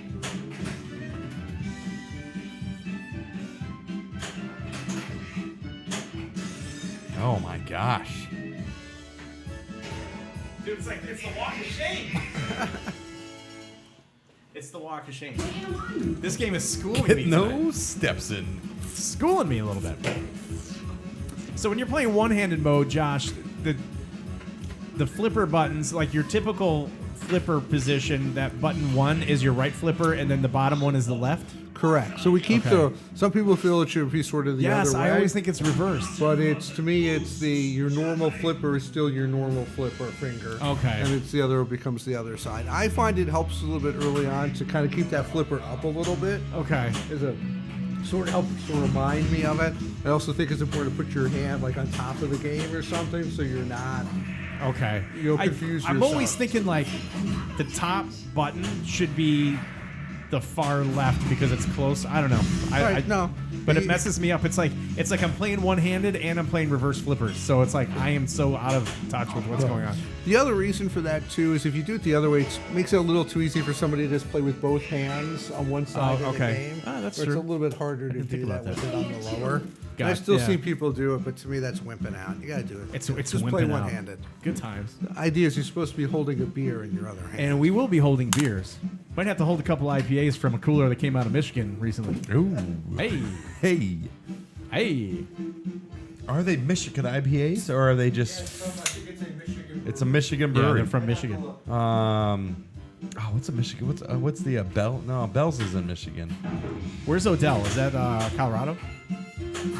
Standard or wide? Odell. Licensed or unlicensed? What makes it different? Of course, I shouldn't ask, but I gotta for chat. Ha ha ha ha. Josh or Zach, I think that's an excellent question for Josh during the after hour segment. Colorado. If you have time to call in. Need more pins? IPA. Is Odell's is that in Denver? I think it's Colorado. It is. Yeah. Okay. It's Colorado. I'm trying to remember I do like Odell Brewing, and there was one there's one that comes out around wintertime. I forget what it was. Isolation, I think it's called. It's really good. Odell. From But it's Odell? only seasonal. Yeah, it's like in the fall, winter. Nice. Tonight I'm drinking a Revolution Brewing Anti-Hero, which is an IPA. Chicago-based, right? That's a good beer. Colorado has a lot of good beers. We have a bunch of Colorado peeps in chat. Yeah, so we're just streaming this to Colorado right now, Neil. Yeah. We're doing all 50 states tonight. So this is the Colorado. Hey! Josh giving it a little ride. Giving Inga a ride over there, Josh. That tilt is set pretty generously, huh? Yeah, I mean, I got it tilt worn before, so Yeah. but I still All couldn't right. save it, so. So my goal on every stream is to just not come in last place. Just don't come in last place. That's always a good philosophy. You know, it's Don't embarrass yourself. I don't need to necessarily take the game, but Street Ale boosts the rota. yeah, Colorado has a bunch of breweries. Clue on game 3. Yeah, clue on game 3. Anything you can share, Josh? Let's see. Standard body, wide body? 3. Does it have glass over the playfield? You know. Let's see. Game 3. What can I tell you about game 3 that I won't get in trouble for? Probably nothing. There's probably nothing I can say. Other than what I've said before, which is that the layout's kind of in between Houdini and Oktoberfest. It's a little bit more of a fan layout than Oktoberfest is, but certainly does not have overly tight shots as Houdini does. So it's got some nice flow to it. Cool. And I think it's going to be really well received by people when folks see it. I think Joe's really putting together a phenomenal layout, and I'm really happy with where the rules are. It's been probably more change to these rules in the process. Just through this point in time, I expect they'll continue to change, but we've had some really great dialogue around it, and I think we found a really nice balance to what we're doing with it. That's good stuff. Thanks for sharing, man. I think that's a lot of information. I mean, Not overly, but I mean, we're in between a Houdini and an Oktoberfest. We'll get on a more fan layout. So I You think know. it's certainly going to not be a controversial theme in a sense that Oktoberfest was, as far as some people feeling it wasn't family friendly. It is absolutely a family friendly theme. Okay, so now we're on a family friendly fan layout theme with it'll be a theme of mass appeal. mass appeal. Far, more so than, let's say, either Houdini or Oktoberfest. Okay. I'm sure there'll be some people who it won't register with, but I think for most people, they'll be like, "Ooh, I want to see that." So. Cool. Very cool. Can you talk about Game 3 in 2020? I would hope so. Yes. Yeah, that's what I was going to. 2020. I would hope so. I'd be Released and shocked if shipped. it's Okay. not out next year. No doubt about it. Right now, we're trying to get some of our engineering staff. Right now, this was a question that was asked earlier, is actually wrapping up our first Redemption game that we're getting ready to put out on test. So it's a non-pinball game. So that's something we're working for. So that's kind of where the focus is right now. That's getting ready to go on test, and then more effort will be put towards Game 3. Just a little early with my flipper action on that one. We're still, our goal is for what I like to call, excuse me. Excuse me too, Josh. Excuse all of All us. right, but by the way, so we Well, just we, got to see our match sequence. Did you guys get to see the monkey in our match I did sequence? see that. there? I like it. So, So that means the pin's done.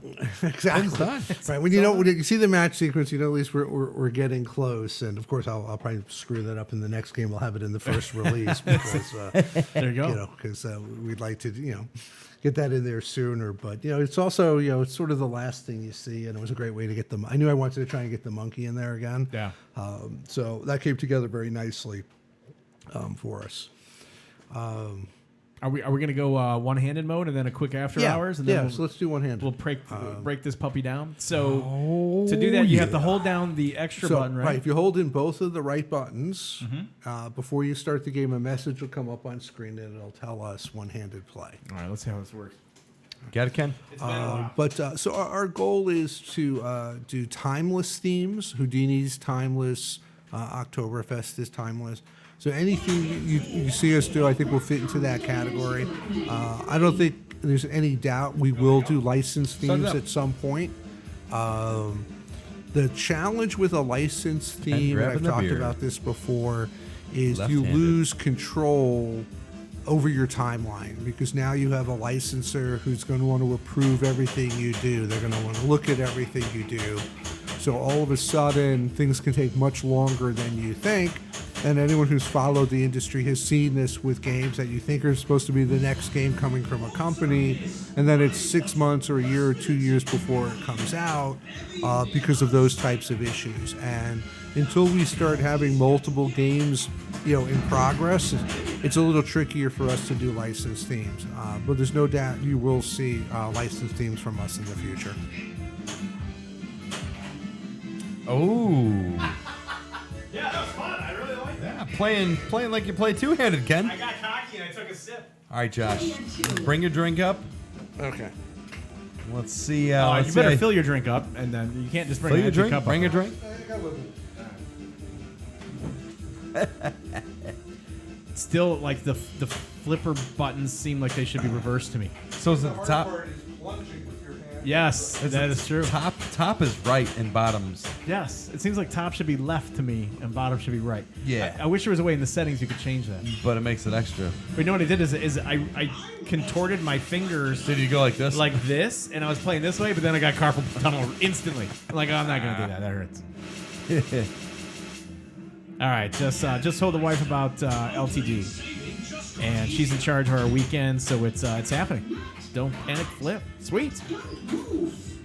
No idea what LTD is. Did I miss a conversation? Probably. I don't know what's going on. You were here the whole time. Nah, barely.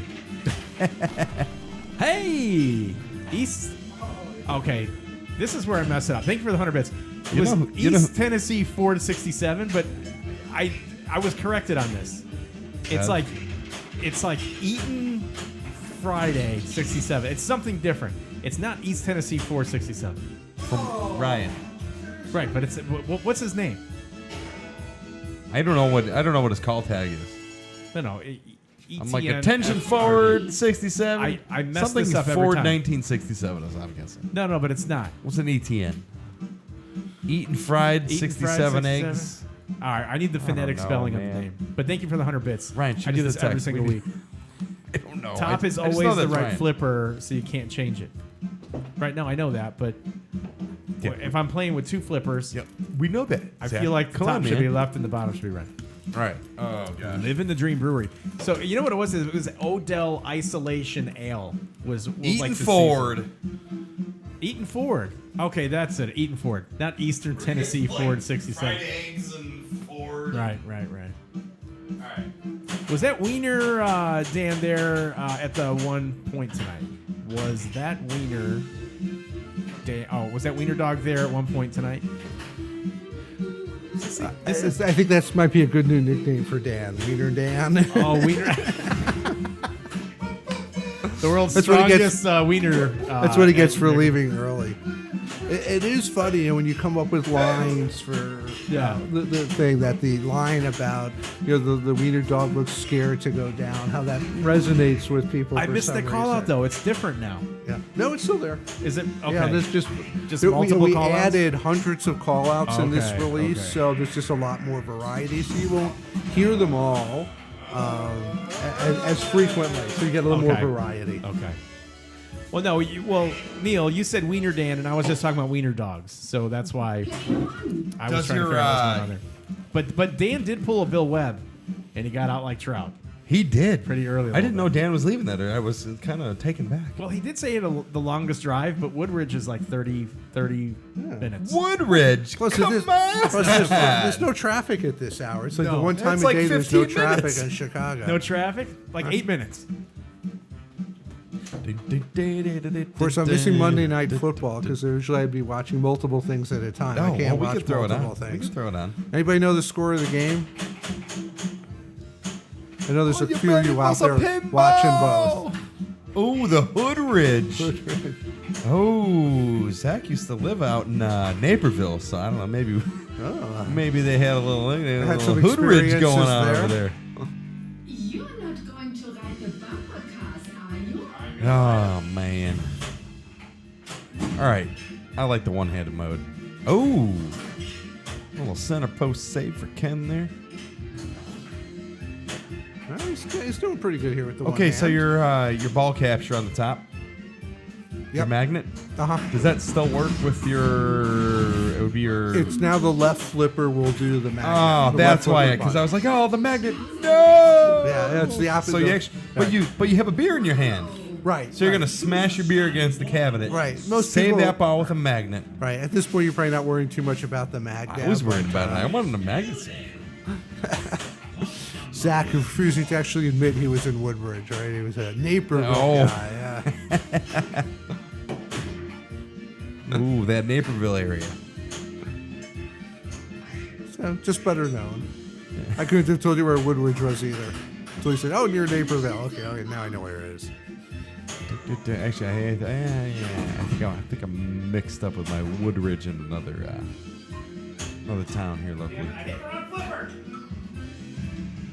Oh, I don't know why he doesn't send a little. maybe you just didn't Hit the want wrong to flipper? finger.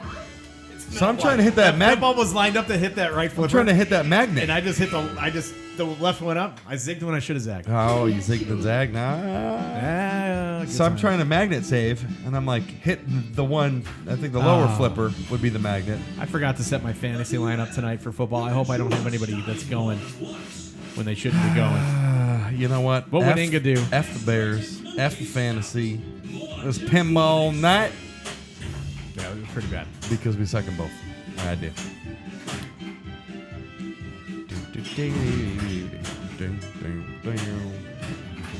Zach, you went to grad school in Oak Brook? Where did you go?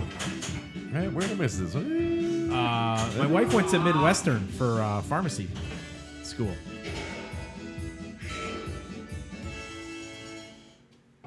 That's one-handed. That's how you do it. That was just ineptness. Good times. Uh-oh. Ineptitude. Uh-oh.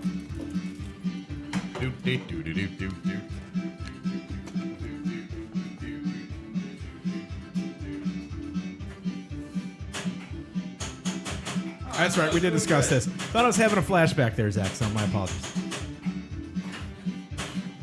Zach and my wife went to the same graduate school, Josh. That's pretty interesting. What would you like? Does that concern you at all? A little bit. I'm going to go upstairs and ask if she's flipping out. Anyhow, so we're going to finish this game. We're going to go to a quick after hours, maybe 2 or 3 calls, and then we'll get you on your way, Josh. I know you have Buffalo Grove's about an hour 10 from here. Maybe with traffic, 8 minutes. It's like, whatever. It is what it is. When Everything's you live 8 in minutes. Chicago, you get used to it. As I mentioned, I've spent probably 35 hours driving over the last 10 days. So what's another hour? Yeah, no, I know. It'll seem short to me compared to all the other driving I've been doing. What time are you? Oh, see, and he stole the balls. I damn got it. them all loaded up, and there we go. So it just goes to show the change with that coil stop. Yeah. You know, we've seen the ball go into the barrel, at least a dozen times tonight across the various players. So it really makes a difference. And not that you want it to be a super easy shot. You have to earn it and feel like you've achieved something. Right. But it was just a little too hard for most players. So it's nice that it's improved. It's nice that you caught it, and then you've got something that's correctable, and people can contact their distributors to get the fix. Or it's not really. Would you consider it a fix or just like an upgrade? It's a change. Change. A modification. Okay. Some people may not even bother with it depending on their play. Oh, he's crushing it. Not bad. So 300,000. Nice job, Steve. Way to steal great. our balls, buddy. Steal the balls. I'll be right back. Yeah. There you go. Oh, I thought that was ball 3. Now it's ball 3 now. No, I'll wait then. Wait till after hours. All right, let's see how Ken can totally do here. zigging instead of zagging. Oh, he forgot his beer. Very important. It felt weird without it.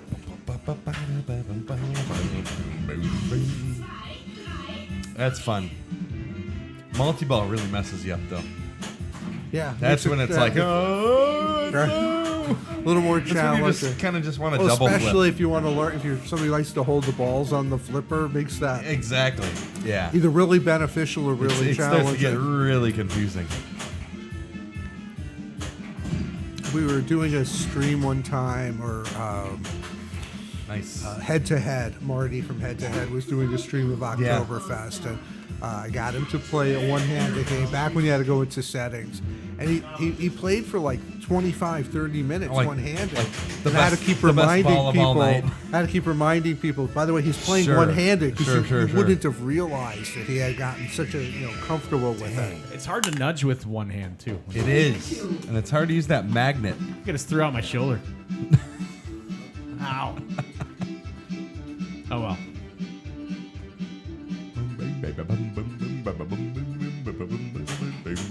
How's the pin set up in the new place?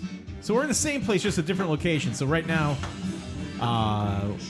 we have the Munsters Pro, compliments of Flippin' Out Pinball, Oktoberfest Pinball on Tap, compliments of American Pinball, I'll take a picture of it. Jurassic Park Limited Edition,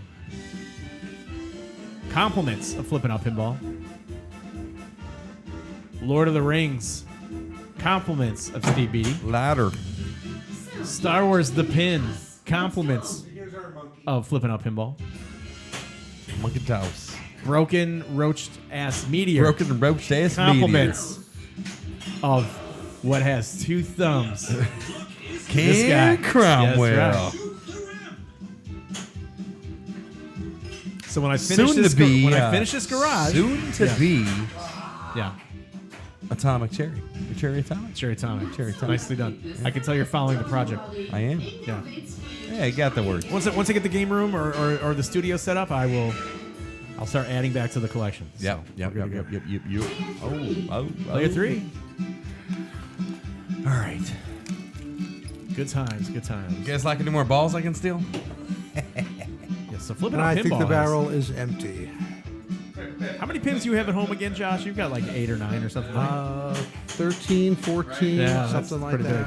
I lose track. It was funny. I was visiting a friend in Michigan this weekend. Gotcha. It was a large collection. And we asked him, and he's sort of like, yeah, I don't know, 48, 49. It's hard to always remember the exact Unreal. number, but I think it's 14. Did you hear about the breaking news? No. Eaton Ford just subscribed to Tier 1 for 3 months, so I just wanted to let you know. I know you were asking about that earlier. I'm so sorry, I didn't. Thank you so much. Eaton Ford just subscribed for 3 months, so yeah, it's good. But as I did not mean to interrupt you.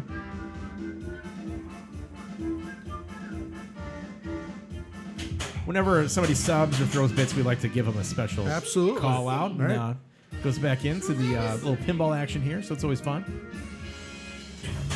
What's your oldest pin and what's your newest pin of your collection? My oldest pin is a 1976 Grand Prix, but it's actually been rethemed to Camp Wigwam. I did 2 of them. I rethemed 2 machines for their 100th anniversary. That's awesome. With partially the gold bean to introduce a bunch of kids to pinball. That's awesome. And besides that, I think the next oldest I have is a 78 Bally Playboy, which was actually home use only. Ah, Just I bet a it was. phenomenal machine. Yeah. And shockingly, my newest machine is Houdini. It's shocking. Will there be an Oktoberfest at the J. Kook family? Yes, I hope to have an Oktoberfest in my house at some point. Would you So, trade Dobble, in? if you're listening to this, Yes. when am I getting my Oktoberfest? Yes, Dobble. Where's everything you promised? Well, usually I don't get my game until the production has extra games floating around. It makes So, sense. It makes sense. Once there's some spares around, eventually I'll get my game. You don't want that maybe that first one off the line anyways, because now you're going to have the coil fix for the upper left ramp. Right, but it's an easy Right. enough change to make. That's true. That's true. Obviously we want customers to get their games first, and Right. at some point I'll want it at home because that's when I'll be able to start looking for other things to improve on it. You won't be retheming it. No. That's good. No. Keep it Oktoberfest. People say you should retheme Oktoberfest to something else, and I'm like, really? Like what? What else has beer and arcade and Septemberfest. it's Right. a little earlier. Well, and it's funny this time of the year, I can't drive to work without hearing at least 2 or 3 Oktoberfest commercials, whether it's for beer Yes, or some yes. sale or something. But, with Oktoberfest Pinball on tap, you can have Oktoberfest all year round. Yeah, that is true. And who wouldn't want that? I mean, seriously. I was skeptical in the beginning, but a drinking holiday throughout the year actually appeals to me more than I ever imagined. So I can totally see it. And more importantly, it's a feel-good pin, and I think that's what makes it stand out for a lot of people when they play it. It's just very different. The layout is very different, and I think that's what makes it appealing to people. Absolutely. I like it. Yeah, man. And our poor monkey didn't get to match. That's okay. I think we're going to transition here into a little after hours. You're up for a phone call or two? Sure. I cannot answer questions live, just as I cannot answer them via chat. So. Right, and so this is what I'm going to ask before we go into after hours. We're going to call, ask a question. If it requires a follow up, hang on the line. Let's try to get as many people in as possible here over the next 15 minutes or so, and then we're going to let Josh. We're going to release him back into the wild so we can get back to Buffalo Grove, and then we're going to break down Oktoberfest. So nothing says pinball night like breaking down an Oktoberfest after drinking a bunch of beers. Right. Flip the head down, slide it into the car, It's- bing, bang, it's boom. gonna be good. As long as It's we gonna be remember to put it in the right direction, we'll be fine. Do you have a pin card over there to take it out, or are we going to plastic this bad boy up? It's going to go in my car. I have no idea what's going to happen tomorrow. I assume no I'm going to idea. pull it into the factory and they're going to yank it out, or I'm going to drive over to the new location and they'll yank it out there. So, All right. and So we'll just put a quick bit of wrap around it and we'll be good to now go. we'll take care of you. We've moved plenty of these things, especially lately. Great match sequences, says Lloyd. So good times, and he hopes that Dobble gets Josh's game soon. So as time goes by, he can add to a great game. I would agree. So that's Dovel at American-Pinball.com. Right. DHA. All right, we're going to get into After Hours, ladies and gentlemen.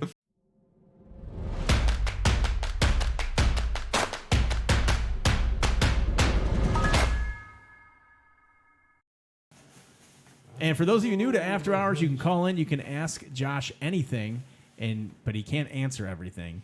But you can ask him anything you want, right? Is that how it's going to work here with After Hours? Hey, Steve, what's going on? Hey. Phone number is area code 630-283-2888. Feel free to call in, and we'll take it from there. Anything that's taboo tonight that you don't want to discuss, Josh? Like, I for just instance, want to. I do want to call out to our Brazilian friends. Absolutely. I Very actually had a nice. great opportunity to do a stream with our friends down in Brazil. It's the only time I've done one where every time I gave an answer, I had to wait for it to be Yes. translated Is that into Marlon, right? Portuguese. Oh, how cool. And recently we had a whole bunch of Yes. visitors in our office from Absolutely. Brazil. So it's great that Pinball is alive and well down in South America and doing great. And, to all of our friends down in Brazil, hey, thanks and for all your support. Streaming's getting hot in Brazil, and Cheers to surprisingly, Brazil. Is it? I think it's Marlon out there, right? Marlon. Yeah, I believe so. Yeah, I Right. mean, he had Gary Right. Stern stop in and pay a little visit. So yeah, Brazil's the happening spot there. What I love is UFOs and pinball, like the two things coming out of Brazil right now. they were doing an Oktoberfest themed dinner the night they were. I love it. They were streaming it, which was great. And obviously, we're doing that tonight. Sort of. We have part of it. We don't have any. I'm not sure where the brats are. Actually, I think I still some in my cooler. Maybe I'm not sure. I'm gonna pass on eating the coolers out of the brats from the weekend, but I will IPAs, the absolutely try brats. the IPA if you have one of those. Absolutely. Any beer that's in that cooler, if you want it when we get out there, it's yours. I'll try one. My wife told me I'm not allowed to eat brats that came out of a cooler from Michigan that was like 5 days old. That I was like, I'm not allowed It was to like do 2 days ago. They were good brats too. I'll tell you. that. 2 days. Where do those come from? So you're like you're a tailgater a little bit though. I mean, you like to have fun. I mean, Yes, I'm a big tailgater, and the last 2 weekends were huge tailgates. And this past Saturday in the pouring rain all day, but we went at it hard. And my brother was in it, and nobody brings it to a game like he does. He gets to one game a year, and he's over the top. And everybody in the tailgate parking lot is talking about him and his craziness. And Nice. that's amazing. it was nice. A couple of pinball people stop by who know I'm there, who come by my tailgate when they're in town. So, always a good time. And Michigan beat Notre Dame, so I was a very happy camper with that outcome. Yeah, that's big for you guys. That's a Sweet. big rivalry. So we're gonna go to the line 630. Right. Let's do this. Let's Glazed over beady. glaze Not over quite. it. Not quite. Let me make a little effort here. Oh, there's the effort. Oh, look at this. You get the. I'm calling out today. You like that? Wow, calling out. Seems extra loud. Yeah, I can adjust that on the fly here. Watch this. Flipping out pinball, this is Zach. Hello, I'd like to order an Oktoberfest because I just saw one of the best streams of my entire life with one of the most cool programmers I've ever seen and the world's strongest sales and marketing manager from that set company. Yeah, make it 2. Wow. Wow, absolutely. While we're at it, why not make it a twofer? We'll go Oktoberfest and Houdini. Oh, Hey! yeah, There buddy. you go. I'm betting we can get you a discount on that. You take both games right now. Yeah, It's like a bundle deal. I'll autograph it for you. If that means anything. Game number 3 in there? Or not autograph it if that's what you would prefer. Hey, he will put a beer and a brat from last week's tailgate in the coin box. Absolutely. Absolutely. What's up, Zach? I'll say that all Oktoberfest that are ordered tonight come with a wet and slippery duck. Oh, hey. So one of my favorite call-outs tonight was, Inga's, what did she say? Inga's used to anxious wieners or something like that. She's anxious. It was awesome. I was like, oh, hey. My mouth isn't full yet. Right. And again, if you don't get the joke, it's probably okay. So Yeah. I think It's most all people pretty, in their yeah. homes will have no issue with family friendly turned off unless you're, live in Utah. Maybe then you probably want to keep it family friendly. Yeah, Utah, whatever No it takes. offense to Utah listeners. No, not at all. We're not streaming in Utah right now, just Colorado. Just Colorado. What's going on with you, Zach? I know you're moving and shaking. You moved into your new house. You sold your old house. You're monitoring the stream. This is your Flipping Out streaming network. You just uploaded MTV Cribs bonus content today, which was pretty fun. What's a good word over there? Nothing much. We're still in the moving process. Tomorrow's blinds day, so I went and picked up damn near 40 sets of blinds. I can install those tomorrow. So you already had painting day, I take it? Blinds day. I don't my think he had favorite painting day of the day. week. So I think he's gonna have like taping off the blinds day after he installs those. Did you paint that thing yet, or no? Say it again. Did you paint your place before you hung the blinds, or no? We're in the process of all of that. The blinds are mostly going on the doors and the windows, inside the windows, so no need to worry about the whole paint issue. So nice. Yeah, you got to measure Custom twice windows. and cut once, right? Yeah, buddy. Measure twice and cut once. So, anyways, it was fun having Josh and Dan here. It's his second time here on the Flippin' Out Streaming Network. We initially started streaming Oktoberfest. It was the first game that you allowed us to stream, Zach. I remember it like it was 5 months ago that you called us up and you said, hey, if you want to go grab a new in-box Oktoberfest right now, you can pick it up and stream it this weekend, and we did. And Josh was nice enough to come out Absolutely. 3 or 4 weeks into that and stream that game. Absolutely. I will say that I got a lot of friends in pinball, but Josh Kugler, you guys can tell he's so passionate about the industry, about his job. He doesn't just check out at 5 o'clock and go home. He lives this stuff just like each and every one of us that are here on the stream. So thanks, Josh. Thanks, Dan, for coming out and supporting the stream and supporting the product that you guys are selling and working intensely on. And as a reminder to everybody, up at the upcoming Cincinnati show in Cincinnati and the Nashville show, there will be show specials. If you guys are interested, you still have time to call and order your Oktoberfest show special or your Houdini show special, and those some really big discounts. So give me a call, email me. We'll talk about that and how we can get one of these things into your home or into your favorite location. yeah, basically with the show discounts, we like to get as many games as we can to a show, and if Zach's able to kind of pre-sell some, we get some more games there, and you're basically getting a game that's maybe had 200 plays on it at the course of a show, and you're typically getting... And most likely perfectly set up. Right, All nicely set up. problems addressed, potential little quirks. Minimal wear, Yeah. and it's basically as if you put your game on location for a day and get a nice, cash in on that coin box. Yeah, And, absolutely. it's a win-win for everybody when we can happen, and we try and do that as much as we can. Again, it gets more games to the show, so more people get to experience, and somebody gets to take a game home for... and save a few bucks, and it's still basically new in box. It's a cool little story, It too. is, It's like, it hey, is. I pulled this out of the show, got a little discount, and it's ready to rock and I'm roll. sure Zach will put it right back in the regular box for you. And stop cutting the boxes, Zach. That's not how you open one of our Stop boxes. retaping the boxes. and How do you... Regular boxes? I always Right. cut 'em. Really? You don't cut the box. shit. With Excellent our life. box, you don't cut the box. What you do is you open it up, you tilt it over, and it'll just slide right out. There's these cardboard rails it sits on that just makes it easily slide right I out never of the knew that. box. I think And then Josh you needs just to make a pop it video. up, and I you're agree. good to go. Maybe Just, we'll do like an unboxing. Hey, Josh. yeah. I've got 4 kids. You don't have to tell me how to slide out of the box. All right. But last time I watched... Oh, and he bounces. Oh, we lost And he connection with Zach over there at Flippin' Up. Family-friendly mode off. Yeah, what the heck was that all about? Ingo don't like And if it you slide missed out it- of the box. All Yeah, right, there's a few so more lines there. I'll be adding to the list for the next time. We're getting you back into the recording studio again. We'll get a few more lines out of it. There we go. he just dropped the phone and took off. Did Literally. you see that? Like, or did he get cut off? I don't know. I think Twitch took him out. Wow. Anyways, we got Josh for a couple more minutes. If anybody has any questions, Siggy Sours here. What's up? Hey yo, he says. Siggy Sours. Now Lloyd is saying that you could potentially retheme Oktoberfest to Tailgater. No, don't think so. No. It doesn't have the you'd have to have different toys on it to be tailgating. The beer part works.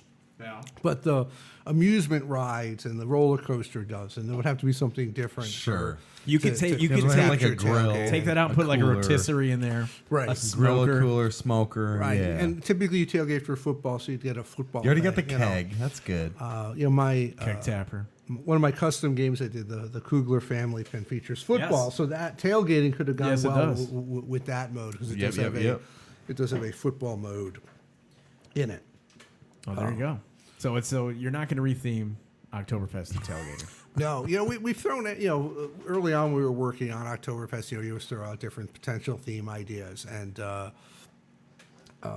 The one that registered with me that somebody had brought up was Vacation, National Lampoon. Yes. So Yeah. that would Alright. be Yep, a yep. fun re-theme of it. The licensing around that would probably not ever let us do what we want to do with it. And again, that's the problem. I ran into Keith Elwin a few weeks ago, and he made the comment he'd love to do an unlicensed theme. Okay. Because he would like that ability not to have to deal with somebody telling him what he can and cannot do. Right. And so I that's a nice thing that we've had that opportunity. There's certainly things we've done in Oktoberfest that in a licensed theme, they would never allow us to do. You Right. wouldn't be able to get away with some of the jokes we're doing or just some of the things we're doing Right. in that situation. And so, I dread working on a licensed theme from that standpoint of having things we want to do and be told no. Because right now, nobody tells me no. I can pretty much do whatever I want. And with a licensed theme, that won't be the case. They're not going to let me do things. And so I recognize that sometimes when people criticize games that come out that it doesn't do A or B or people want, but they don't always realize that sometimes you just can't. You're not allowed to do that. When the Dutch Pinball guys did their first artwork for The Big Lebowski, and it went sent to John Goodman for approval, he said, "Oh, you can't have me anywhere near a gun. Yeah. You can't have me near a gun." It's like, well, have you seen the movie? Right. It's like it's the most iconic scene, right? Right. Of Yeah. the movie. But he doesn't want to be associated with that at Wasn't this there. point or in this Does, way. does he really care? I mean, Right. it's like, And come on. It mattered to him to the point where they probably thinking, "Oh, this is perfect. It's the theme," and then it's not there. People are gonna be like, "Why isn't he holding the gun?" Well, because he wouldn't approve. He should have that. been holding a bratwurst. And I think that's changed a lot. And I've heard stories of from years ago, things that went on, and it's that much more challenging now. Obviously, Jurassic Park, the fact that they recreated animations, and which they did a phenomenal job with the animations in that game. Yeah. That they didn't use movie clips just talks about the challenges of a licensed theme. That obviously there were enough constraints that they said, damn it, we can't do the game. My we want concern with with that is I think that they had done a really good job, and I'm not asking you to comment on this necessarily, but I'll offer my commentary. Is that was Pandora's box opened with taking a licensed theme and creating your own story within the license? Because does it now give manufacturers kind of like the easy out to not try to get the assets because they're going to create their own world within the license? Or was it just the cards that were dealt for this particular title? Because I'm torn on that. Well, I think your goal in getting a license is to hopefully have assets, because the development of assets is a huge expense and it takes a ton of time. That's part of what you're paying for. Right. With a license is to hopefully get the assets. The flip side of that is, and people throw out all these themes all the time they think would be great, and while some of these themes might have worked well in the 90s, a lot of them won't work now because people want a game with more depth. They want more rules. They want more going on. And when you look at certain themes, I looked at Princess Bride. I actually spoke to the company that owns the rights to that. Would be a great theme. About potentially doing it. I It love would be that a great movie. theme. Would be a great theme. Yes. And then I sat down. Keep on saying that word. I do not think it means what you think it means. Right. And, I talked to them. They were open to it, potentially doing a pin. And then when I really sat down and looked at the content and watched it a bunch of times, there's just not enough there to make a full feature pin. As you wish. In today's see that. environment. Yeah. You just, there's like a dozen just great lines, and there's a half dozen really good scenes. Yeah. But you would do that, How are and you then gonna make people a would be full-fledged like, game? this game's too shallow. Yeah. And- You could just make Robin Hood. I mean, there you go. It's like, and in the 90s, you could get by with that. Sure, You could make a sure, game sure, because sure. they were coming out quicker, and now that such a big part of it is the collector market. Yeah. People want a game with legs. They want a game that's going to have depth, and I Yep. think that makes it a challenge. So, I've only played Jurassic Park a few times. I really can't comment much how great, how good the game is or not, or how complete it is. I know bits and pieces of it, but I'm sure that was part of the factor for Keith and the team behind it was, if you don't expand in some way in telling the story, are you going to have enough content to create a game that's going to really pull you in and challenge you and keep you coming back for more? And I think we've seen with some games that people feel there's not enough there. And does every game need to be super deep? No. But I think, at least for us right now, to me, that's a priority. I would agree. With great depth. And as a homeowner especially, I don't want to see all the code in the first couple days or weeks that I own the pin. Right. I just don't. Yeah. Right. And to me, part of it is, I should say, it's really breadth over depth, both in Houdini and Oktoberfest. We want to make sure there's a wide range of stuff. If you have a Houdini, sometimes you're playing for stage modes, but sometimes you're going to play for the movie modes. And you're going to say, you know what, damn it, I'm going to get through all 5 secret missions, or I'm going to die trying. And you just have different things to go after, so you could approach the game differently at different times and play it differently. One of the things in Oktoberfest is with the Steins is you can approach the game very differently and look at it differently and have those different paths. And that kind of breadth is a really important aspect of that we spend a lot of time looking at. And that, again, is the challenge with some themes. Is there enough really enough content there to work with? Well, it's fun seeing the evolution of the game Oktoberfest. Again, the last time we streamed it was about 5 months ago. And to see it come back in now and be able to, noticeable changes, not something that, well, I have to look for this. Oh, now that you mentioned this, I see this. No, it's just the game has evolved. So, kudos to you guys at American Pinball, to yourself, Joe Schober, the team at American Pinball. Yep. Again, and I've always said that this is like one of my favorite party pins, right? Double goal. Thanks for calling Flipping Out Streaming Network. You're on with Ken, Steve, and Josh Kugler of American Pinball. Well, thanks for answering the phone, guys. What's up, you maniacs? What's up, man? What How up, are Dave? you? How are you, Dave? How are we doing? Hey, Good. Josh, can't compliment you enough for all the hard work you've put into the games. I don't know if I told the story last time you were on, but it was right around Christmas at 257 now Pac-Man Entertainment, and I came in after work one day and it was like 7 o'clock, and there's Josh working on that game. So Josh puts a lot into it, and it's appreciated. And I got to watch a little bit of the stream today with the adjustments you guys made, and it's good to see you're still tweaking it. You guys haven't given up on just that. Here it is. You guys are making it better every day, so that's really appreciated. My question is, have you guys thought about any Western themes at all? Western. Oh, hey, Dave, thanks for the call, man. Thanks for joining us on the Flippin' Out Streaming Network. I don't think we've ever talked about any Western themes. Obviously, if you go back to the 60s and 70s, there were obviously many Western themes. In fact, I played a couple this past weekend on some old EM that were Western themes. What about Cactus Canyon? That's kind of a Western. Yeah, I guess theme. Cactus Canyon is, right? of course, the hot The rumors biggest one. that's coming out. Right. We'll see if Potential that actually remake. occurs. Yeah. I don't, certainly country and Western is a pretty strong following. I can't say that attracts. So does NASCAR. And how did that work out? Yeah. It's like you got to be really kind of careful. Does your demographic buy or get into pinball too? Right. It's like how does and that's a great point. We talk about that all the time. What's that Venn diagram of the pinball collector and a particular theme? There's certain themes you look at. Right. And is it really? Is there a large enough cross section? And pinball's pretty diverse. You go to a pinball show and you see there's a pretty diverse aspect, but you're still looking for something that's appealing. I usually describe it as a bell-shaped curve. That with any theme, there's at one end there's the segment which is I'm going to buy this game unless it absolutely sucks because this is my dream theme. Right. This is my dream I just theme. said that. Yep. Literally on the podcast tonight. Yes. Unless this game completely sucks, It's I'm gotta going to blow. buy this game. Right. And there's the other end of the bell spectrum is this game's going to have to be the greatest game on earth, or I'm not buying it because I hate that theme. Sure. And the size of those, is going to vary based on what the theme is. Star Wars obviously had a pretty big chunk of unless the game sucks, I'm going to buy it. Sure. And no further comment required there. Right. And then you have Iron Maiden. I think is sort of the opposite, where I think you had a big group of there's no way I'm buying an Iron Maiden unless it's a great game. And I was in that camp. I don't listen to Iron Maiden. And that game was able to take people who were like, ooh, Iron Maiden, no way. Yeah. And said, you know what? It's a great game. But there were still those that ultimately took a pass because of its theme. And that's going to happen with any theme, so right? think about if you had taken that layout and given it a more popular theme. It's a great game and it was really well done and is sold extremely well.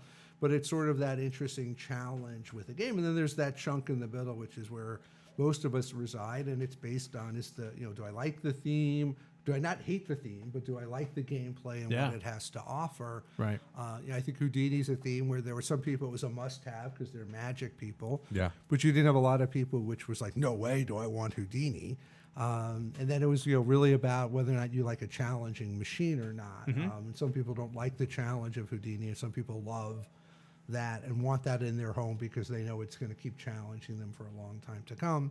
Oktoberfest, it's some people, it's beer, I must have this game. Just gonna say, beer pin.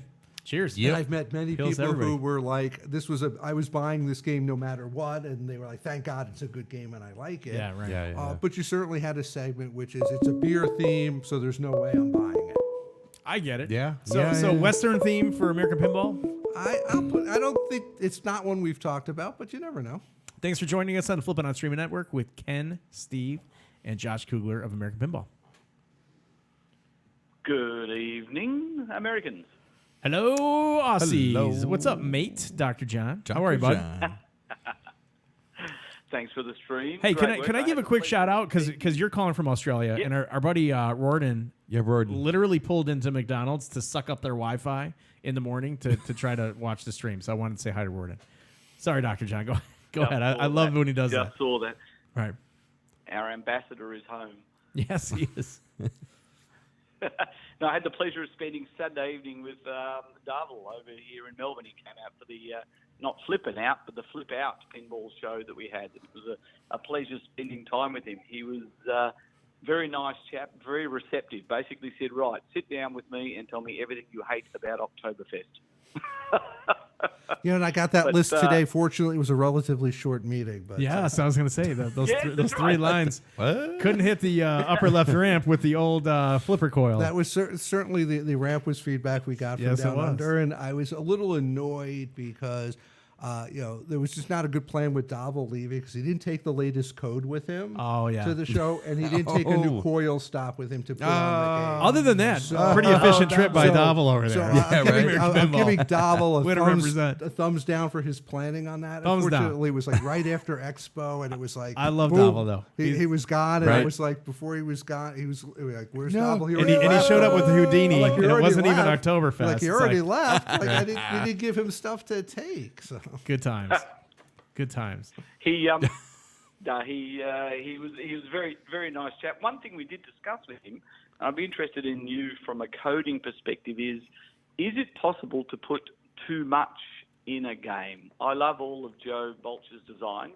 I think they're all different. They're all a lot of fun. But one thing we noticed about Oktoberfest is there's so much in it that it can get confusing. For instance, the little semicircular targets down the bottom, the green ones. Do you need that much in a game for either the casual or the tournament player to use? Can you save money if you cut back a little? What do you think?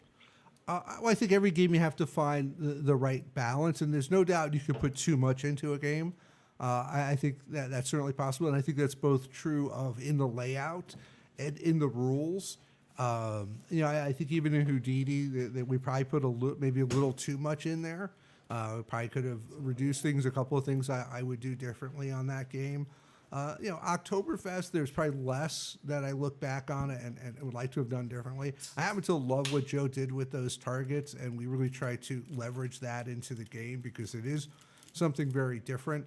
I think the challenge was actually when we get feedback is we try and separate, and what we're trying to get better with each game we do is to make sure the game's both fun for the novice, the collector, and that tournament player, and find that right balance to make sure it's clear and straightforward enough for that novice stepping up to play, but not sacrificing the depth. So that's where you'll continue to see us focus is making the game as approachable as possible the first time you step up on it. And that's something we're spending, I think, more time on this next game than on the first two, is looking at that to make sure it's very receptive, but to make sure that once you know the game, you're able to uncover all that depth that's there. That, again, for a collector, you want that stuff there to be exploring. So that is a tricky balance. Nicely said. Yeah, but very well. absolutely it's possible to put too much in a game. You articulated that very well. Yeah. Josh. Dr. Johnny, you have one more for Josh Kugler? No, before- that's good. You good? That's good. Love your work. Good luck with the next game. Thank you. And catch you all later. Hey, Dr. Yeah, John. bye. Dr. John. Dr. John. Love your work, buddy. Yeah. Good job. It's Thanks, for the mate. call, Dr. John. Dr. John. We got one more for Awesome. Jay Coog. If somebody's got one in chat, we got to get him on his way. He's got a very long trip to Buffalo Grove, and he's not flying the Concorde this evening, so he's roughing it out on the ground. Flying the Concorde. Flying the Concorde. Like the times I would have flown out of the country is with the Concorde. In any event, I know the elephant in the room is that Game 3, pinball-wise, is currently in the works. I know that I can't ask you anything specific, and I know that you're not wanting to offer anything specific, but is there any type of a nugget that you might be able to offer regarding Game 3 that would entice those that are here in chat or viewing this stream to be on the lookout for the next release from American Pinball? Oh. Hey, Saved by the Bell there. Literally Saved by the Bell. It's Double. Hey, thanks for calling in an opportune time on the Flippin' Out Streaming Network with Ken Steve and Josh Kugler from American Pinball. Hey, Ken! Congratulations on the new studio. Thanks. And also, that's your friend from Brazil also calling to make another international call. Hey! Who am I speaking to right now? It's Marlon. Marlon. We were just talking about you earlier from Brazil. Josh was giving you Marlon. some props with the stream, and I think it's awesome. And I saw your Gary Stern came in and jumped on your stream. You guys are rocking it out in Hey, Brazil. keep it quick. We're international, man. He's like $1 a Oh, minute. sorry. Yeah, we just love people. We love doing that, and I think again talking to Josh. So, a couple of questions. Actually, 2 questions. With the new factory, are you going to be able to do 2 or 3 games at the same time, or will you have to stop one of them to do another one? Our new factory will let us have our plans for 2 lines and potentially up to 3. Really, the third line we planned for is a redemption line, which is kind of different. It's not your traditional assembly line like it is for pinball. So our ultimate goal is 2 lines for pins and 1 for redemption. It has been our goal to hopefully be able to help other people bring games to market. There's a lot of visionaries out there with ideas for games who want to bring it, who don't have the ability to manufacture. As I mentioned when I was talking to the Princess Bride folks, the key thing I knew would be required before I could really go anywhere with them is the ability to be able to get the game manufactured. And at that point, there really weren't a ton of choices. There were some out there to do it, but that's one of our goals is to for people who want to get games built, who have a vision, who have it designed, to be able to help them do that, as well as continue to do our own games. So the new factory is big enough for us to have up to 3 lines running. Nice. Wow. What else you got for him, Marlon? Perfect. Second question. You mentioned that things that you changed it on from Rudini to Oktoberfest. Anything that you can actually share that will change on the next game in terms of code, breadth and depth, or even on the mechanical parts? Piggybacking a little bit on my little teaser question. So I think with our next game, as I said, it's a classic theme. It's timeless. It's a theme that's been around for a long time and will be around for forever. I would expect. So I think from that standpoint, it's a theme that's known around the world. So it's not going to be something where people go, "Oh, that's a U.S. thing." It's not going to be Kashmir Pulaski Day. Right. It's not going to. It's not going to be that. It's not going to be that. Just making sure. It's not the Kugler family pinball machine. Kugler family vacation machine. It's not. All right. So it's a known around the world. Theme known around the world. Okay. That's a nugget. I That's guess a that's nugget. somewhat true of Oktoberfest, but some people would argue Oktoberfest isn't. But I would say this is. I'd say that's known around the world. Widely known theme, but fits into, like I said, being timeless. Yeah. And we're hoping to make a game that will hopefully do well on location as well as in homes. That's one of our goals, is to help grow location play. And so that's one of the things we're looking at in our design, is to make it appealing to operators. That's where the complexity in the code is, to make it appealing for somebody that's stepping up to a machine on location, but still make it deep enough for the homeowner to want to come back and play it.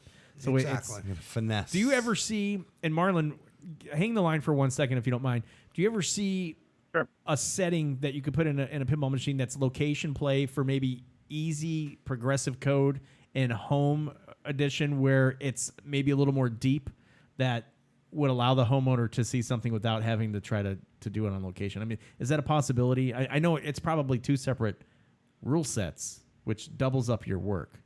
Well, I think what we're trying to do with every game is always to make it so there's something appealing to the novice.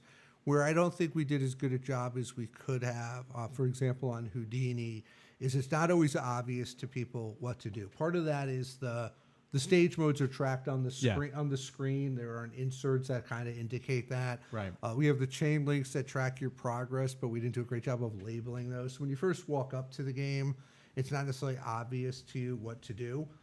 Because the stage was at the very top, people didn't necessarily notice it right away. The scoop on Oktoberfest is a little more clear. Right. So there's some things like that we're looking to try to do to make it when you first step up to be more appealing.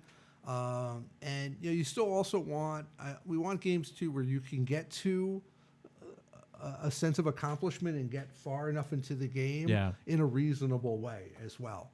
Lord of the Rings is a great example of that as standpoint of destroy the ring. You don't have to be a true wizard to get to destroy the ring. If you're a player and you play a handful of games on it and you find your rhythm, you're going to get there. Yeah, you're not going to necessarily have defeated all the multi-balls and gotten through them all. And that's there for that player who owns the game, who wants to get to Valen or who wants to defeat every multi-ball and wants to get to there and back again. But you could have somebody come to your house and they potentially could get to destroy the ring. Right. And that's a tremendous accomplishment. So I think, we want to find that balance where it's you can get to that a major accomplishment on without location. it having to require 10% of your life to focus on getting there. But I don't mind donating 10% of my life. But Marlon, I wanted to say this. Thank you for what you are doing for pinball with streaming out of Brazil. I think it's very important. Can you let everybody know how they can find you and your channel on Twitch? Because we'd love to be able to, send anybody your way that hasn't discovered you yet. Sure. Just type Live Catch Pinball at Twitch. And one more thing, there's no more Monday night streamings in Brazil just because we have to stop and watch Flipping Out. Hey, attaboy. Nicely played, Marlon. So awesome, Marlon. We'll change it to Wednesday just because I love you guys are inspiration to us. And Josh, maybe someday we can get you to a launch party in Brazil. Absolutely. Stevie, I definitely would love to get there. We can party. Hey, and Marlon, if you're ever in Chicago for whatever reason, please look us up. We'll have you in, and we'll take care of you, Marlon. We'll take care of you, buddy. I appreciate you calling in, and thanks for everything that you're doing. Live Catch Pinball on Twitch. Marlon, thanks, buddy. Live Catch Pinball, Marlon. Always good hearing from Marlon. So listen. Like I said, that was a blast doing the stream with those folks. And, good guys. It was great. Like I said, it was just kind of funny having to translate through, and of course, there's a little bit of a delay because we were doing it through a Skype Twitch combination. Sure.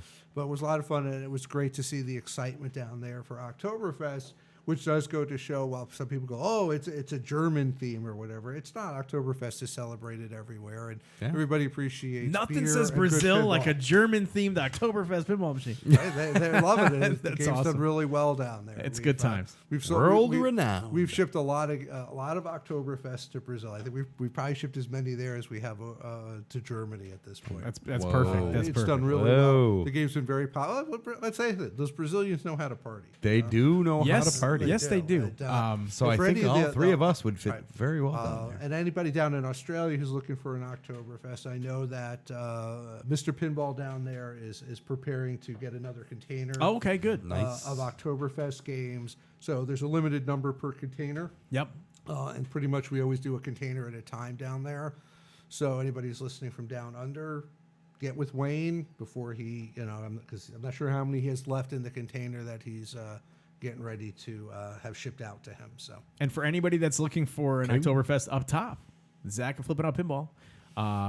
Zach is flippingoutpinball.com. Contact him or Zach and Nicole Meny, owners of the company, 847-778-4876. for flipping out pinball. Josh, I want to thank you so much for your time tonight, man, as I extend my hand for the handshake. Thank you. It's always good having you in studio for the second time. This was fun. I wanted to always a good time. Thank Mr. Beatty for coming in and picking up the stream again. Thank you to Flipping Out Pinball for allowing us to display these machines and play them. And thanks for bringing Oktoberfest and putting it on loan tonight for the stream. No, it was great. It was fun to do it. I always enjoy coming out and looking forward to when we get to do it the next time. I can't wait for the next code update, and I can't wait to be streaming game number 3 at some point. So, which is a Western theme, I think we confirmed. Exactly. It's a Western That'll theme. be a good takeaway from this. Yes, Right, it's a exactly. Western. It's a well-known Western. That's all theme. anybody's going to get from the stream. It's a Western. Maybe like a little high plains drifter with a little Dirty Harry style. So clearly, when I did my Teletubbies joke, when I did for the Zach's and Greg's 100th anniversary, and I made a joke about getting back to Teletubbies code, I guess nobody believed that one at all. That clearly did not even create a rumor. That was obviously way too obscure. But Lassie, I'm betting I can get that to Lassie. now. You know what I said? Like Western Lassie, yeah. Western theme Lassie. Yeah, You can see her on Collie on the back glass. Yeah, That could my work. You know, Timmy in the gosh. well, even though that never happened, I guess, in the show. But you know what just hit me is, and again, it's not a Western theme, but something that's got some sexual innuendos in there. How about a little Three's Company pinball machine like that? If somebody can make a homebrew Three's Company, I'd be down for playing that with little Mr. Roper and Mr. Furley. You got season 1 and season 2. And, the homebrew movement is phenomenal. There's so many new people jumping into creating games, and some great stuff going on out there. So if you have that theme, if you're out there, 2 things I encourage: find other people who want to do the theme, because if you can find the right group of guys, 2 or 3 guys, for somebody who's maybe mechanical and somebody who's software, to be able to create your own your dream theme, because there's a lot of great themes out there that no company's going to do. There's just not enough demand, or the licensing or those things are in the way. But don't let that stand in your way of having your dream theme. There's ways to get it done. There's a lot of support out there. Even in the 5, 6, 7 years since I did my homebrews, the technology out there to help make these games better and better is growing all the time. Right. And if you're interested in that, whether on Pinside, there's a Slack channel of homebrew guys that also has people from almost every company involved as well, giving advice and guidance. And give it some thought. If you've ever thought about creating your own machine, give it a try. And if you need to be talked off the ledge, how can they contact you? Right, Josh, if you get You wanna involved give in that email? homebrew, you'll have access to me through there's a Pin Dev Slack channel. And again, there's people from every major company on there who help the homebrew folks out there. All you have to do is, if you look at what the 3 Amigos are doing over in yes, I know exactly what you're talking about. Their projects, both the Despicable Me, and what was one? Crazy Mansion. Crazy Mansion, yes. And not just the creativity of what they're doing in their game, but what I love about those guys is it's 3 guys. They get together every Friday night. Yeah. And they're just having a great time together. They're just hanging out. They're drinking beers. They're working on a game. I'm not sure who gets that game, because it's pretty incredible what they've done with it. And they're just having a lot of fun. And it goes to show that, trial and error, et cetera, et cetera. Of course, I wish they would have a warning about not to do some of the things they do, because they really do some dangerous stuff with tools. But setting that aside, I think it's a great inspiration, and I'd love to see You know what I think more is pretty cool, though, groups Josh, do is, that. so you're cemented, you're in the pinball industry, and you're appreciating the efforts of others that are doing things. And I think that speaks volumes. Yeah. You're not looking at it and dismissing it as amateur hour. You're appreciating the efforts, and I think that's outstanding that you are recognizing that. There's So great good stuff. for you. It was great at Expo. We were next to the homebrew section this year. Yeah, you guys were right next to them. I was only there for a couple hours. I was able to spend time with at least 3 of the guys with their homebrew games there, just to talk to about their games. And did you get a chance to play Justin Kalinowski's Castlevania at all? No, I did not. Okay, that came in, I think, on Saturday. Right. And I did see his thread on that, and I'm not familiar with that theme per se. Okay. But yeah, Sure. Phenomenal. The games at every year, there's just some really phenomenal games that get brought. Really enjoyed playing Spaceballs when I was down at Southern Fried. Yes. Detroit Taxi, I think it's called. Yeah, one of the yeah, games I heard there. about that. I didn't know that. It's all about Detroit. I lived in Detroit for 10 years. I appreciated the landmarks and that. But just every What a game cool you idea, see, too. Nightmare Before Christmas. Yes. Oh, yeah, that's a good that one. game. Yeah, That's yeah. people who've gotten to play it. And I think Mark's game, Mark and City, who Mark did and that City, game. yep.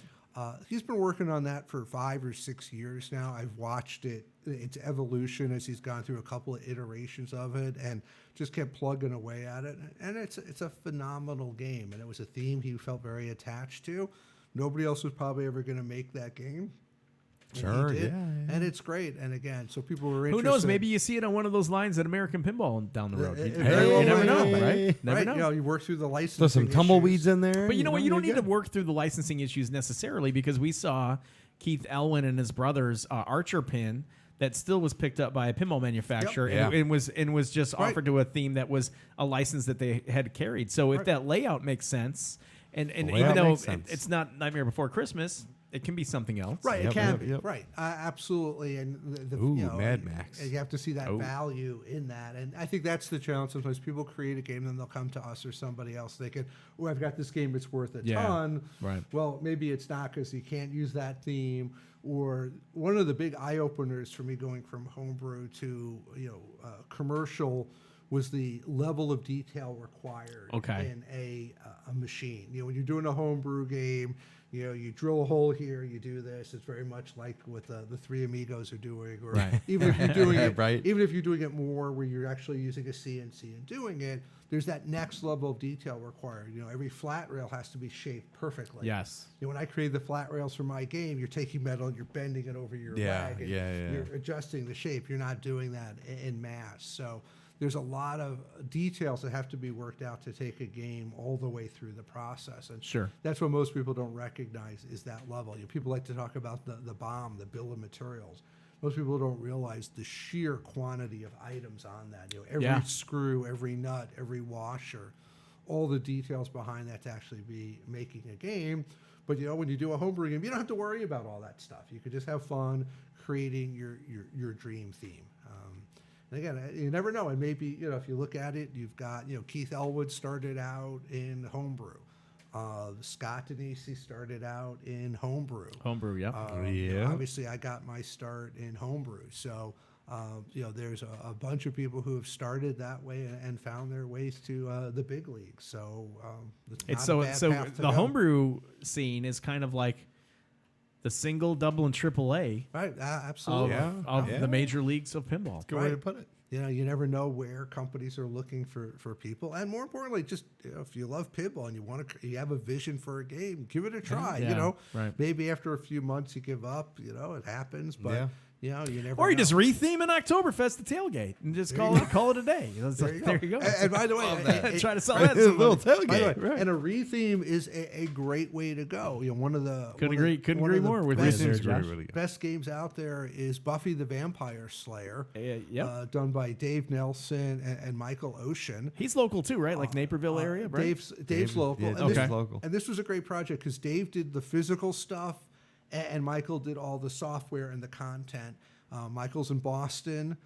Dave lives here. They had actually never met each other in person. Amazing. Until they were at Expo and were at the machine together for like the first time. It's pretty awesome. With their machine. Yeah. And so they It's like we've worked on created it. this baby Yep. from a distance, and now we will hold it together. They developed the rules together, but they had different skill sets, and it was a retheme of a Swords of Fury. They actually modified the playfield a little bit. Sure. But it was based on that, so they had all the parts for it. So they didn't have to figure out a design and CNC. and Yep. all of Yep. that. Or you could do what Eric Pripke did with Cactus Canyon Continued.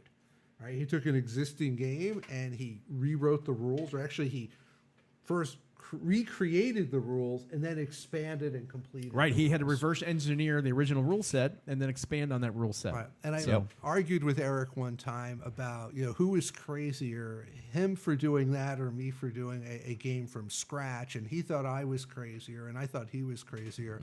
because I felt that for him, anything he doesn't get exactly right in recreating the rules, he was going to hear about. And he obviously did it right. That's a good point. And he obviously did a great job with that, because you never hear anybody commenting that the rules aren't right. And, and what he did on that to make that, to complete that game and finish that game and bring it to life for the people who do own that game will tell you that the game is so much better after what he did. For sure. And Eric, I guess it's another example. He's a homebrew guy. And he's now doing work for Spooky. Spooky Pinball. He's now working on Scott's next game, Haunted House Party.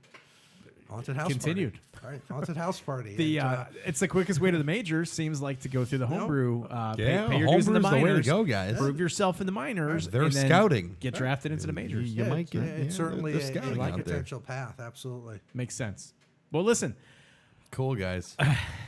No, I won't get the lead. Skip Natty, thanks for joining us.